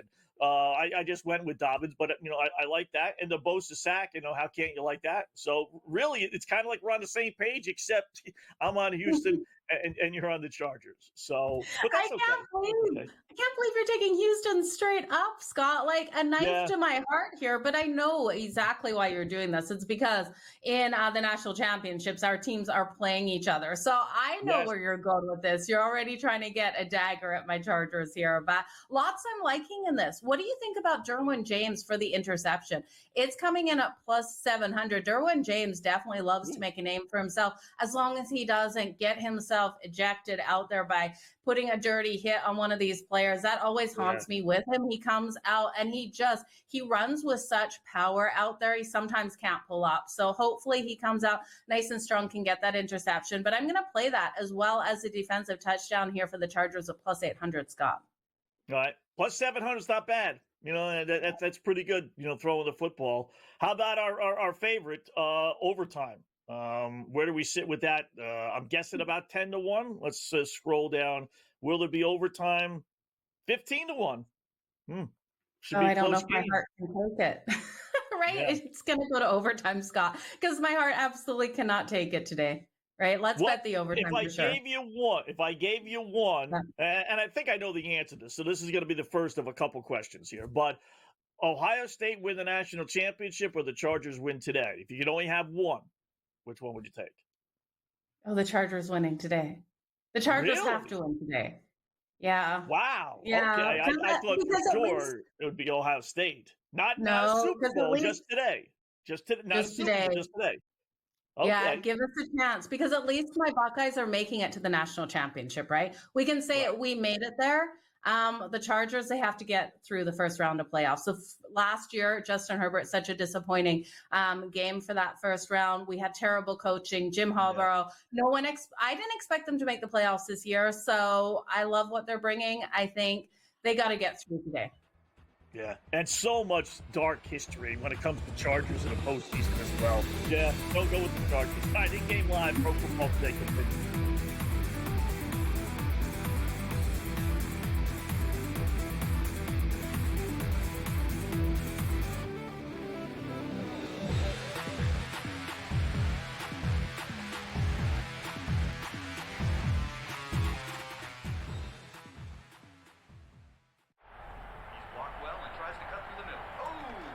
Your gut says Miami is going to win, and you should take the over. Your gut also said your NFT selfies would only go up in value. They didn't. But your head is on SportsGrid and knows the QB is in concussion protocol. The backup has a 45 QBR against the zone coverage. The New York D has the most sacks in the league. So yeah, trust your head. It's smarter to be on SportsGrid. The two guys that can do it all. Too much electricity this morning. This is a good time. We're having a lot of fun. I had to do a triple take. Ka-ching! Why? Because of parity. I didn't mean to offend. Yeah, it's not going to happen. Load management is a dirty word. Let him rip. You know what? Circumstances provide the results. What? How do you do this once? Oh, Donnie, you got such a good show there. A network that is booming. The Early Line, only on SportsGrid. Anyone that's been to a sporting event, the atmosphere before a game, I think Game Time Decisions has that same exact atmosphere. This is our arena.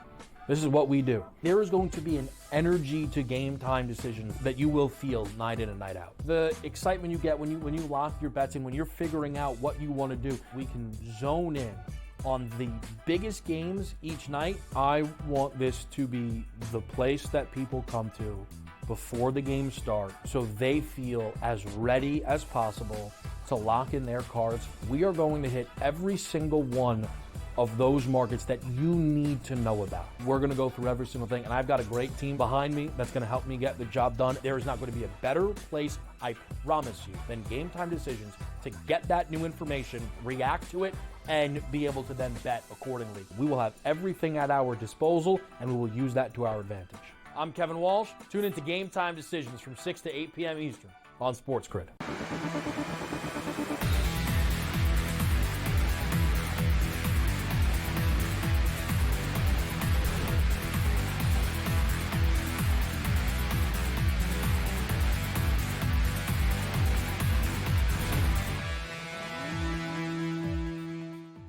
All right, welcome back in Game Live. Game Day here on the grid. Scott and Joe getting set for kickoff. Houston Texans, LA Chargers. Joe, we got a few minutes here before we do. Still about 10 minutes or so. How about some wild card weekend specials? I love these things that FanDuel offers.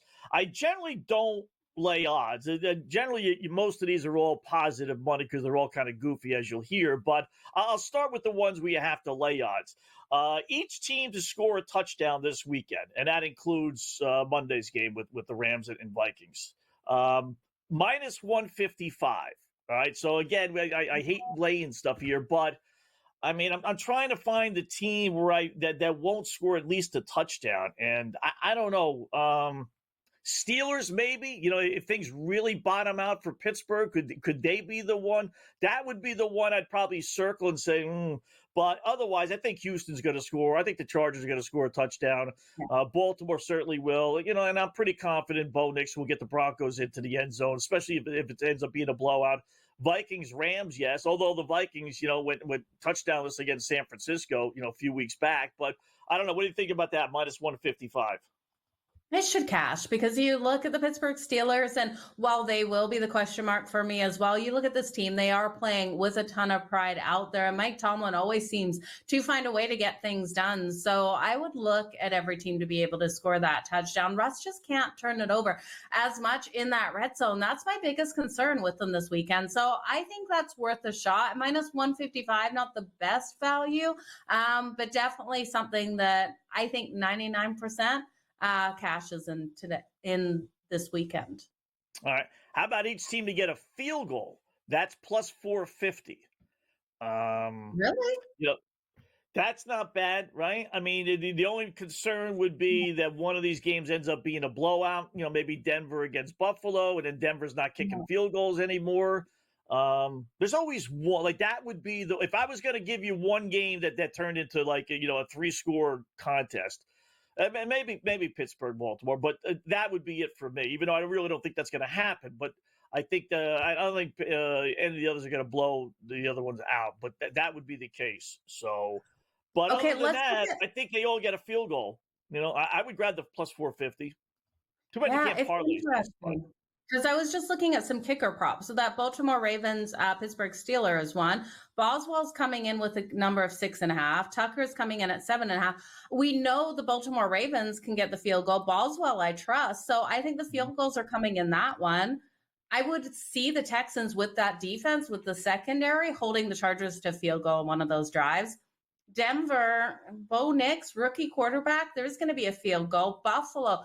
Denver's defense is strong. Buffalo might have to go to a field goal. I don't see it not, unless it's Washington and Tampa. I can see the points rolling in that one. That could be the game for me that doesn't see a field goal. We just go back and forth touchdowns. Right. All right, so we'll put a check on that. That sounds like. How about this one? Now let's get into big category. Kids in college category, as I like to call them. Oh. Each team, right? You got kids, I got kids. College bills galore, right? Car insurance bills, new car bills. Man, don't ask what my car insurance bill is going to be this year. Each team to score one rushing touchdown in all 6 games. 125 to 1. Let's go, Scott. Right? Okay, Dobbins today, Joe Mixon, right? Yeah. Those 2 guys can hit it. Right. And then we're looking at Henry Najee Harris. and Najee Harris. And Derrick Henry, right? Yeah. So we're through today's games. Tomorrow. Okay, so tomorrow we have James Buffalo, Cook Denver. for the Bills. James Cook, yeah, right. And Bo Nix can run one in himself, if I can talk. That counts. Right? That counts. That's a rushing touchdown. Yeah. Okay, Packers and Eagles. Who's getting it? Josh Jacobs for the Packers. Josh Jacobs, right? And Saquon Barkley for the Eagles. Yeah, Barkley or Hall, with the quarterback sneak. That's an easy one. Bucks and Commanders.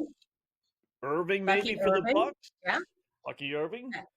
And Commanders? Brian Robinson Jr. Okay, that's right. Right.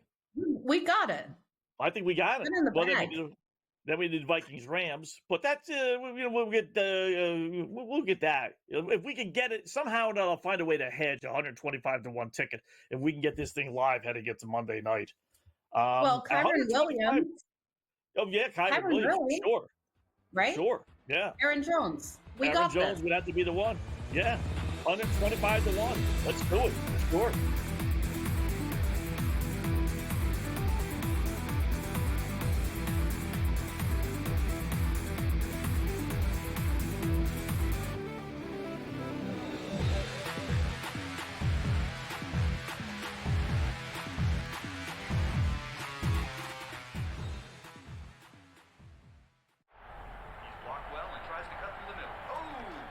Your gut says Miami is going to win, and you should take the over. Your gut also said your NFT selfies would only go up in value. They didn't. But your head is on SportsGrid and knows the QB is in concussion protocol. The backup has a 45 QBR against the zone coverage. The New York D has the most sacks in the league. So yeah, trust your head. It's smarter to be on SportsGrid. The 2 guys that can do it all. Too much electricity this morning. This is a good time. We're having a lot of fun. I had to do a triple take. Ka-ching! Why? Because of parity. I didn't mean to offend. Yeah, it's not going to happen. Load management is a dirty word. Let him rip. You know what?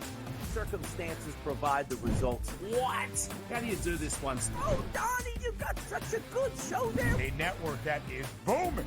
The Early Line, only on SportsGrid.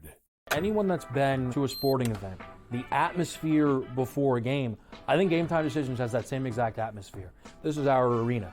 This is what we do. There is going to be an energy to game time decisions that you will feel night in and night out. The excitement you get when you lock your bets in, when you're figuring out what you want to do, we can zone in on the biggest games each night. I want this to be the place that people come to before the games start so they feel as ready as possible to lock in their cards. We are going to hit every single one of those markets that you need to know about. We're going to go through every single thing, and I've got a great team behind me that's going to help me get the job done. There is not going to be a better place, I promise you, than Game Time Decisions to get that new information, react to it, and be able to then bet accordingly. We will have everything at our disposal, and we will use that to our advantage. I'm Kevin Walsh. Tune into Game Time Decisions from 6 to 8 p.m. Eastern on SportsGrid.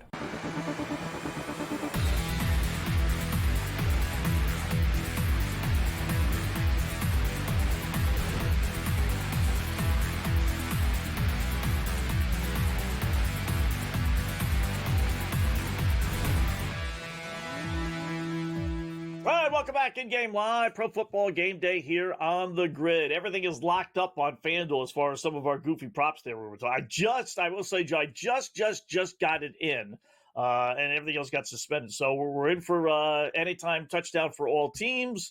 I got the field goals for all teams, and then the biggie, everyone gets at least one rushing touchdown for all teams at 125 to 1. So keep your fingers crossed. Yeah. Any last thoughts? Any late props or anything? I know you got a ton of props actually for this game, right? You want to throw a couple out there real quickly? Yeah, I do. So I like the Chargers team total over 22.5. I think they get 23 points in this game. I'm taking Derwin James for that interception and the defensive touchdown here for the Chargers at plus 800. I wouldn't rule out the defensive touchdown here for the Houston Texans. You're getting better plus money at plus 950 for that. That secondary is strong, but Justin Herbert has been so strong at not throwing those interceptions. He's only had 3 interceptions on the season. And I do think they will rely heavily on a run game unless they get behind. And if they get behind, they're going to force him to throw that ball. So I'm going to look at Cameron Dicker, the kicker, for over 7.5 kicking points. Justin Herbert over 9.5 rushing yards. I get kind of scared when Justin Herbert's running out there. We can't have our quarterback get hurt, but he has been putting the weight of this team on his shoulders in a lot of those situations. And then J.K. Dobbins, over 57.5 rushing yards. But on the Texans side, I have to look. You said Nico Collins for the touchdown. I love Nico Collins to get in the end zone. That's at plus 140. Joe Mixon, it's worth a shot on his touchdown at minus 125 as well. And Joe Mixon for his longest rush, over 14.5 yards, Scott. So that's where I'm going with this one. Like I tell you, I'm getting more and more nervous as the time goes on. But I love that rushing bet that you put in for those rushing touchdowns. I think you round robin everyone that we were talking about before. So it's a great way to go with these matchups. What about you, Scott? Any last minutes here before they kick off? Yeah, I do like the over. I hammed it hard on this, Jai. Originally, I'd like the under. It opened up around 43.5, and then I went to 42.5. Now it's 41.5. So you look at the Chargers scores the last 4 weeks, and this is what everyone's kind of basing why they like the Chargers, right? 34-20 over, 40-7 over, 34-27 over. Even the game before that was a loss, 40-17. So they've been an over machine for the most part this year, even though I know historically it's under and theoretically would Harbaugh run the ball, but that really hasn't been the case. So because of that, I'm confident that the Chargers are going to get to the 20-point mark. And then because of that, it's Houston, who I think is going to end up winning the game at home. I think they're going to get to the 20-point mark. And if that's the case, then you're going over 41.5. Simple as that. So they posted that number so low that it's kind of made me think, you know what, 23-20 is not a lot of points for a playoff game. So give me the over. I'm going to side with the over. And then some of the props, I am leaning towards the over with Stroud. We got Herbert over passing yards.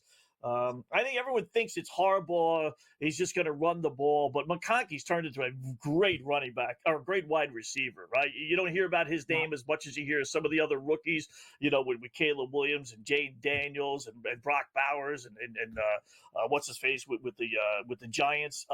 But this guy might be the best out of all of them, or at least have as good an impact with the Chargers. So I do think they're going to throw. So I'm leaning towards the over passing yards and maybe even some of the over touchdown props with Herbert 1.5 and even Stroud 1.5. Yeah, I like both of them over the 1.5 passing touchdowns. You're getting great plus money with CJ Stroud's like plus 158. Justin Herbert's like minus 110, plus 110 kind of area. They have kicked off. The Chargers got the ball first here. And it's interesting, the light out there on the field. I don't know if you're seeing this, Scott, but they just showed. So Justin Herbert has had 260 pass attempts going into this game without an interception. So I want to look at what Justin Herbert's anytime interception is, because that is crazy. 260, right? Like, when they start showing these trends, something always happens out there. Right now, Justin Herbert's plus 104 to throw the interception. This is something I think we should monitor as the game goes on. You guys know, if you watch the show, Scott and I always jump into these once you're getting better value. CJ Stroud's minus 144, Scott, for the interception.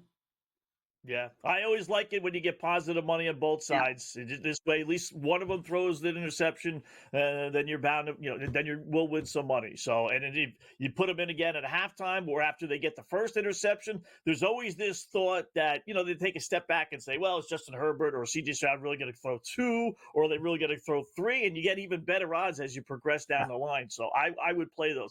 FanDuel, it's weird in FanDuel. It really is. Some games, because I know I've seen it, they'll give you the interception prop once the game starts. Today, quick look, I'm not seeing it. I got completions. I got all passing yards.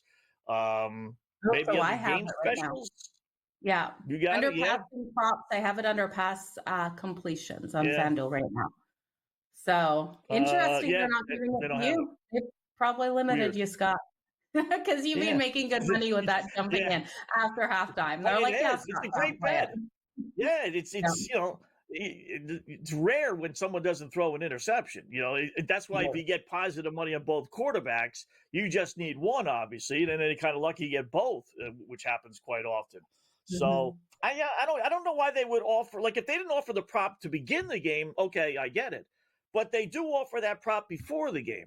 So why would they take that one down? Like, let me go to Baltimore, and as we're watching the Chargers get a couple first downs here together, let me go to the Baltimore game real quickly against Pittsburgh, and let me go to passing props, and there it is: Lamar Jackson, Russell Wilson, interception. Lamar right now is plus 130, and Russ is plus 102. So I don't get why they would offer that before the game with all the other goofy props that they offer in game, which is great. Why they decide to take that one down? I don't know, in New York here. That's kind of weird. It's for you there in New York. So anyone on FanDuel Canada can get Justin Herbert right now. I think anybody. I think it's just my computer. I think it's just me. My little account with $20 in it after all the bets I put in. They're saying, oh, Wetzel can't bet that one. No, we got to keep him. Give him the 5,000 others, but not that one. If you're in New York, please let Scott Wetzel know that you can bet this bet, and it's just him, right? That's exactly where we're going with that. Yeah, I'm seeing plus 118 for Herbert right now, minus 144 for CJ Stroud. So I want to get CJ Stroud through that first quarter. We do have an injury on the field for the Houston Texans on their defense right now, Scott. So we're seeing someone down. I'm not sure on his number and not sure who it is, but keep you updated on that. Their defense cannot take any injuries right now. That's for sure. Yeah. Chargers moving the ball, Joe. They got it first and 10 at the Houston 23. First possession, right down the field they go. The over-under's up to 43.5 already. So, like I said, I think we're going to get some points. I do in this game. And the Chargers line is up to 3.5.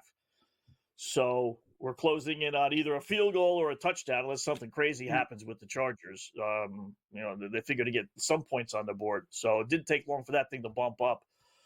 Listen, I've seen a lot of teams, first possession move right down the field, and then basically that's it. So, but that's if you're a Charger backer right now, you got to be pretty happy what you've seen. 3.5 minutes in, and they've taken it from their own 30 or so to the Texans 23. I love what we've seen. Justin Herbert's already gone for 32 passing yards, and we've seen J.K. Dobbins for 18 rushing yards out there. So they're moving the ball nicely out there on the field, Scott. I'm hoping this can last the full game out there. I need it as a Chargers fan. You talked about the history with the Chargers in the postseason. It hasn't been pretty, and I know all Charger fans are holding their breath, even though this is the matchup we wanted and not the Baltimore Ravens. So keeping my fingers crossed here. We are seeing that spread move to 3.5 as the books are thinking. The Chargers will score some points on this drive. I would have expected a 4.5, to be honest with you, Scott. Yeah, I think if they get one more first down, it will flip to 4.5. And if you're a backer of the Chargers, McConkey has 1 reception for 10, Disley has 1 for 7, and Tucker Fisk. Who the fudge is that, Joe? Is that Carlton Fisk's son? Tucker Fisk. He has 7 receptions for 39 yards on the year. He's got 1 today already. Wow. I think Game Live from Football Game Day continues here on the grid.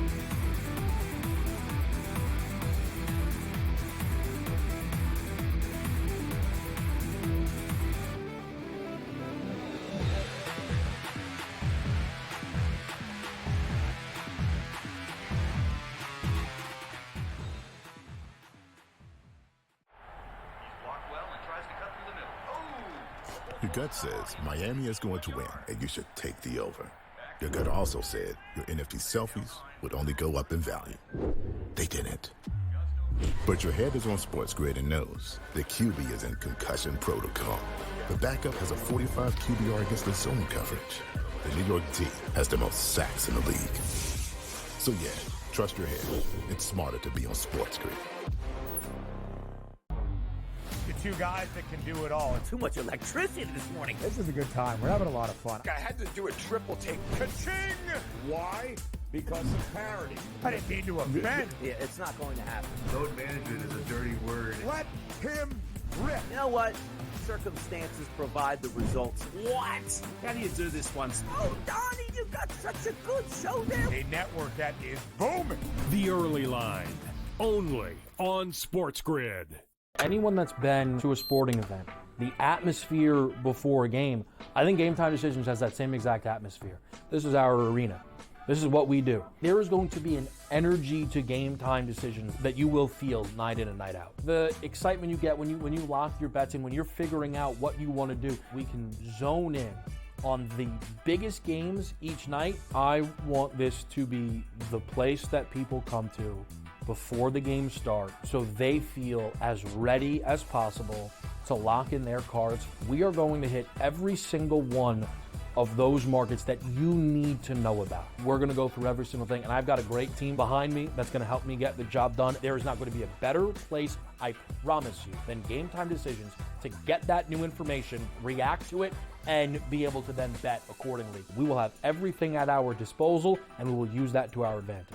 I'm Kevin Walsh. Tune into Game Time Decisions from 6 to 8 p.m. Eastern on SportsGrid.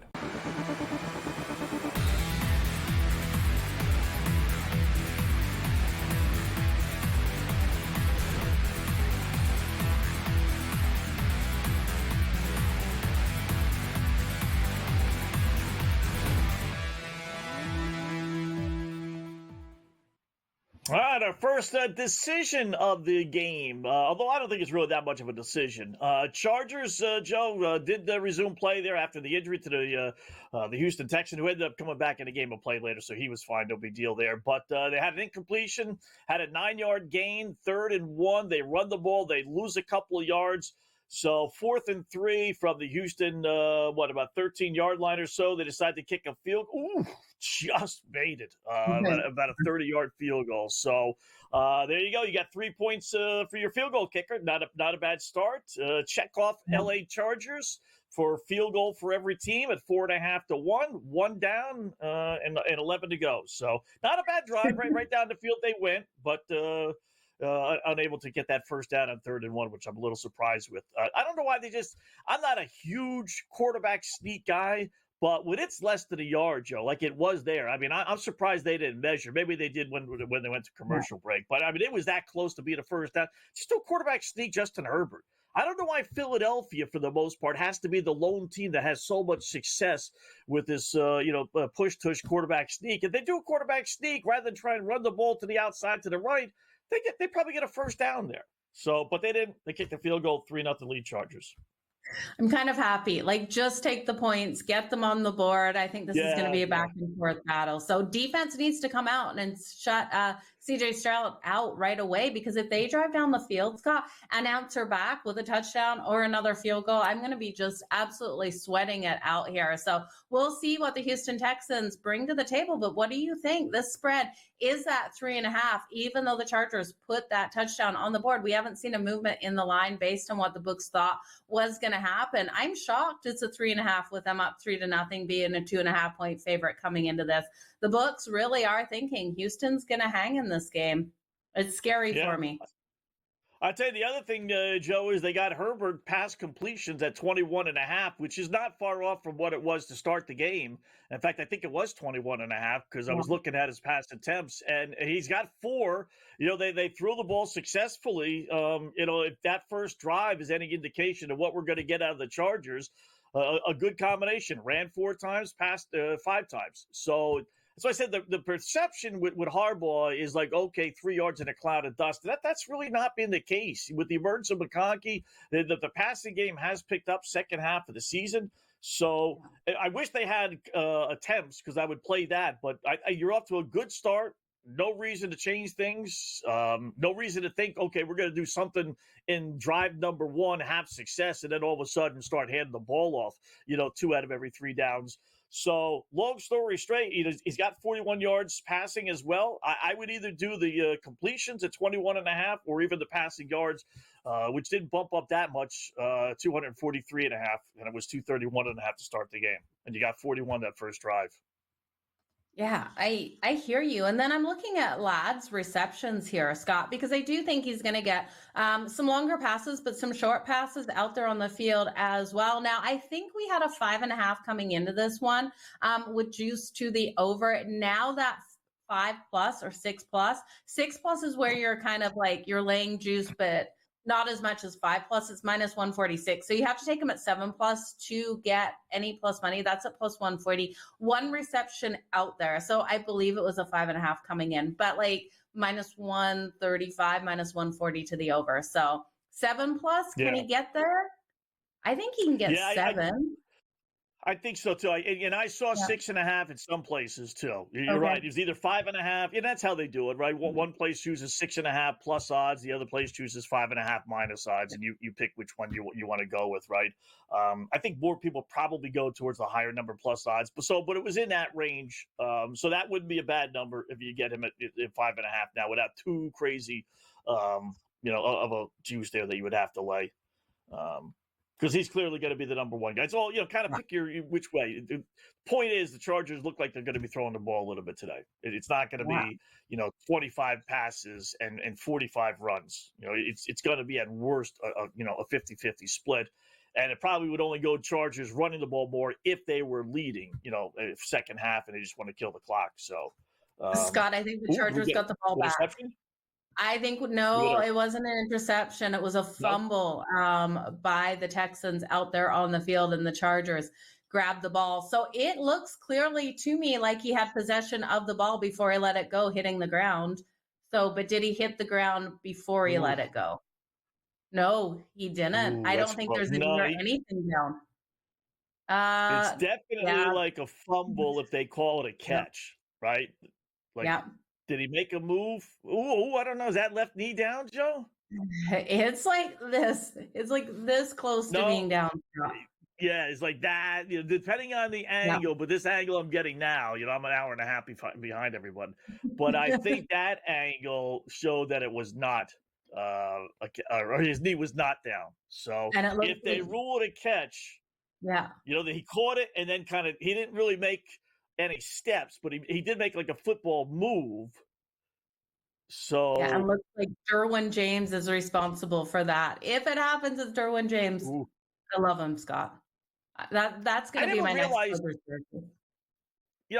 watched 1,000 Texan games at home, right? I never noticed the sun being a factor like it is today. You would think this game is being played in Dallas Stadium with the Dallas Cowboys, with all the goofiness with the sun. Weird. Yeah, this They're is right extremely in the middle weird. of sun patch. Like this. Yeah, right? This is really like, who designs these stadiums in which you can't close things? You know, a retractable dome. Why would you allow like this beacon of sunlight flashed in the middle of the field and everyone's eyes? And it's kind of goofy. So, all right. So Chargers did get the ball. So they ruled it a catch. They ruled it a fumble. 2 opportunities for Houston to get the benefit of the doubt there. They did not. So just like that, Chargers get the ball again. And what are they around the 35-yard line or so? 22-yard line now. Wow. Yeah, 6.5. I wouldn't jump in at that. Would you? Yeah. For the Texans, no, I'd want to. If I'm on the Texans side, I'd want to see what happens here. Let's see if they score a touchdown, then it might go even higher. They kick a field goal, it's not going to go that much lower. A little bit. It would probably drop maybe to 5.5. But all right, so now they got it 2nd and 19 at the Houston 31. So they're going backwards on that. But 6.5, and then the over-under is 43.5. Setting up nicely for the over here. I will say that. In-game live, Pro Football Game Day here on the Grid.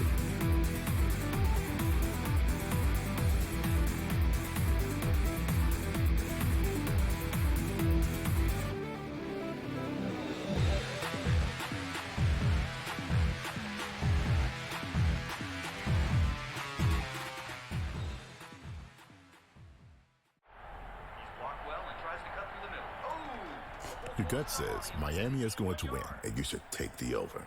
Your gut also said your NFT selfies would only go up in value. They didn't.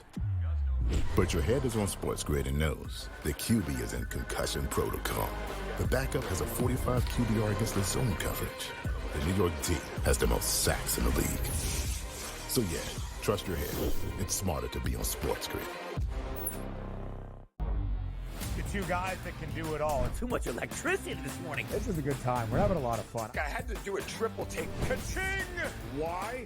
Because of parity. I didn't mean to offend. Yeah, it's not going to happen. Load management is a dirty word. Let him rip. You know what? Circumstances provide the results. What? How do you do this one? Oh, Donnie, you got such a good show there. A network that is booming. The Early Line, only on SportsGrid. Anyone that's been to a sporting event, the atmosphere before a game, I think Game Time Decisions has that same exact atmosphere. This is our arena. This is what we do. There is going to be an energy to Game Time Decisions that you will feel night in and night out. The excitement you get when you lock your bets in, when you're figuring out what you want to do, we can zone in on the biggest games each night. I want this to be the place that people come to before the game starts so they feel as ready as possible to lock in their cards. We are going to hit every single one of those markets that you need to know about. We're going to go through every single thing, and I've got a great team behind me that's going to help me get the job done. There is not going to be a better place, I promise you, than Game Time Decisions to get that new information, react to it, and be able to then bet accordingly. We will have everything at our disposal, and we will use that to our advantage. I'm Kevin Walsh. Tune into Game Time Decisions from 6 to 8 p.m. Eastern on SportsGrid.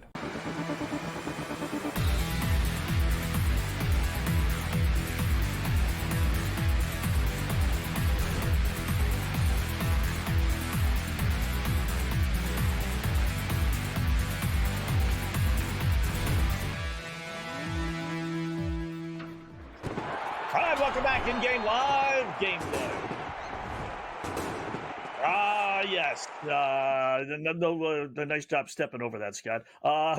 Field goal, LA Chargers, Joe. So good news, bad news. You know, the good news is they score again. Bad news is now they've had the ball twice in the red zone, unable to get a touchdown, and they get 6 points on the board. So they lead 6-0. That line did drop to 4.5. It was 6.5.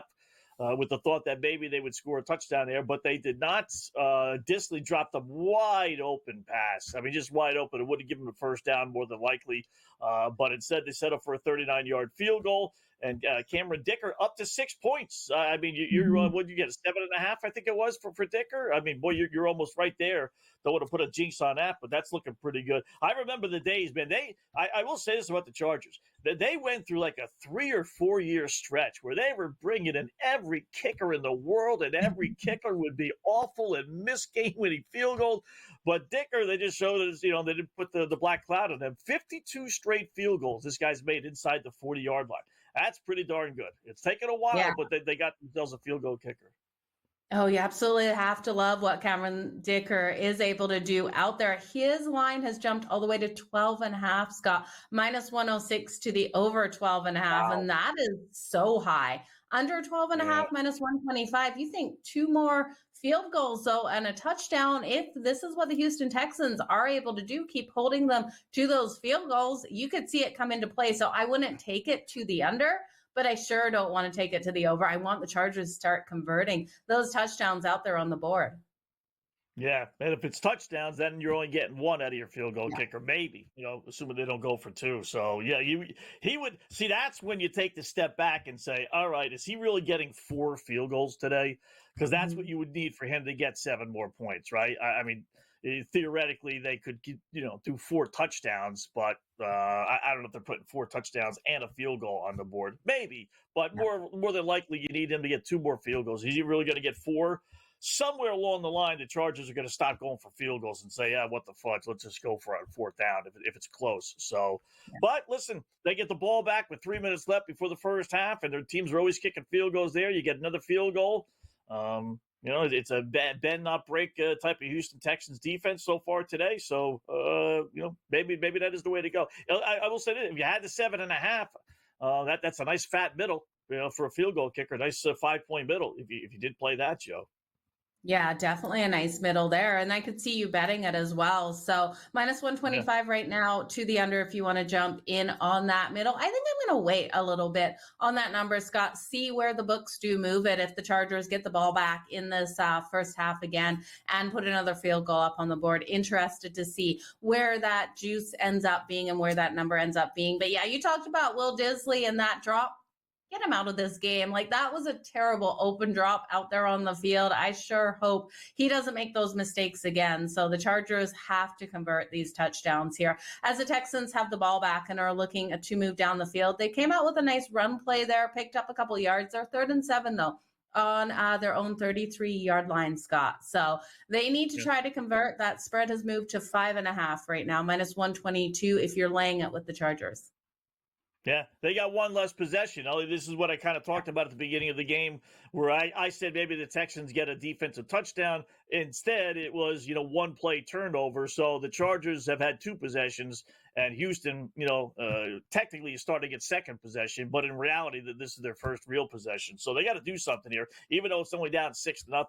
They need to get a first down here. They can't go 3 and out again, because now you're talking your defense to go right back out on the field. They've made 2 great stops. If they can't get a first down here, Joe, then it's like, ooh, now you're kind of, flirting with disaster here. And you're the Texans. If you're anybody, you don't want to fall down 2 scores like a 13-0 game. So, and as I see that, I see they got 4th and 7. So, barring something stupid here, they're going to punt the ball away. No first down for Houston. Not a good start for the Texans. I will say. C.J. Stroud, 1 of 2 for 7 yards. Mixon, 2 carries for 3. And what is it? Did he get sacked? Almost had the interception. The Chargers almost had that interception, Scott. Wow. I want to look at those interceptions again. Yeah. What are both of these quarterbacks for the interceptions? I don't know who he was throwing the ball to there. I mean, the guy was triple covered. In fact, it was a better pass. It would have been picked off. I mean, I know he was scrambling to his right, but, I mean, who's he throwing the ball to? Yeah. Minus 160 right now for C.J. Stroud to throw the interception. Don't bet it yet. Maybe pick the Chargers. Yeah. Minus 160.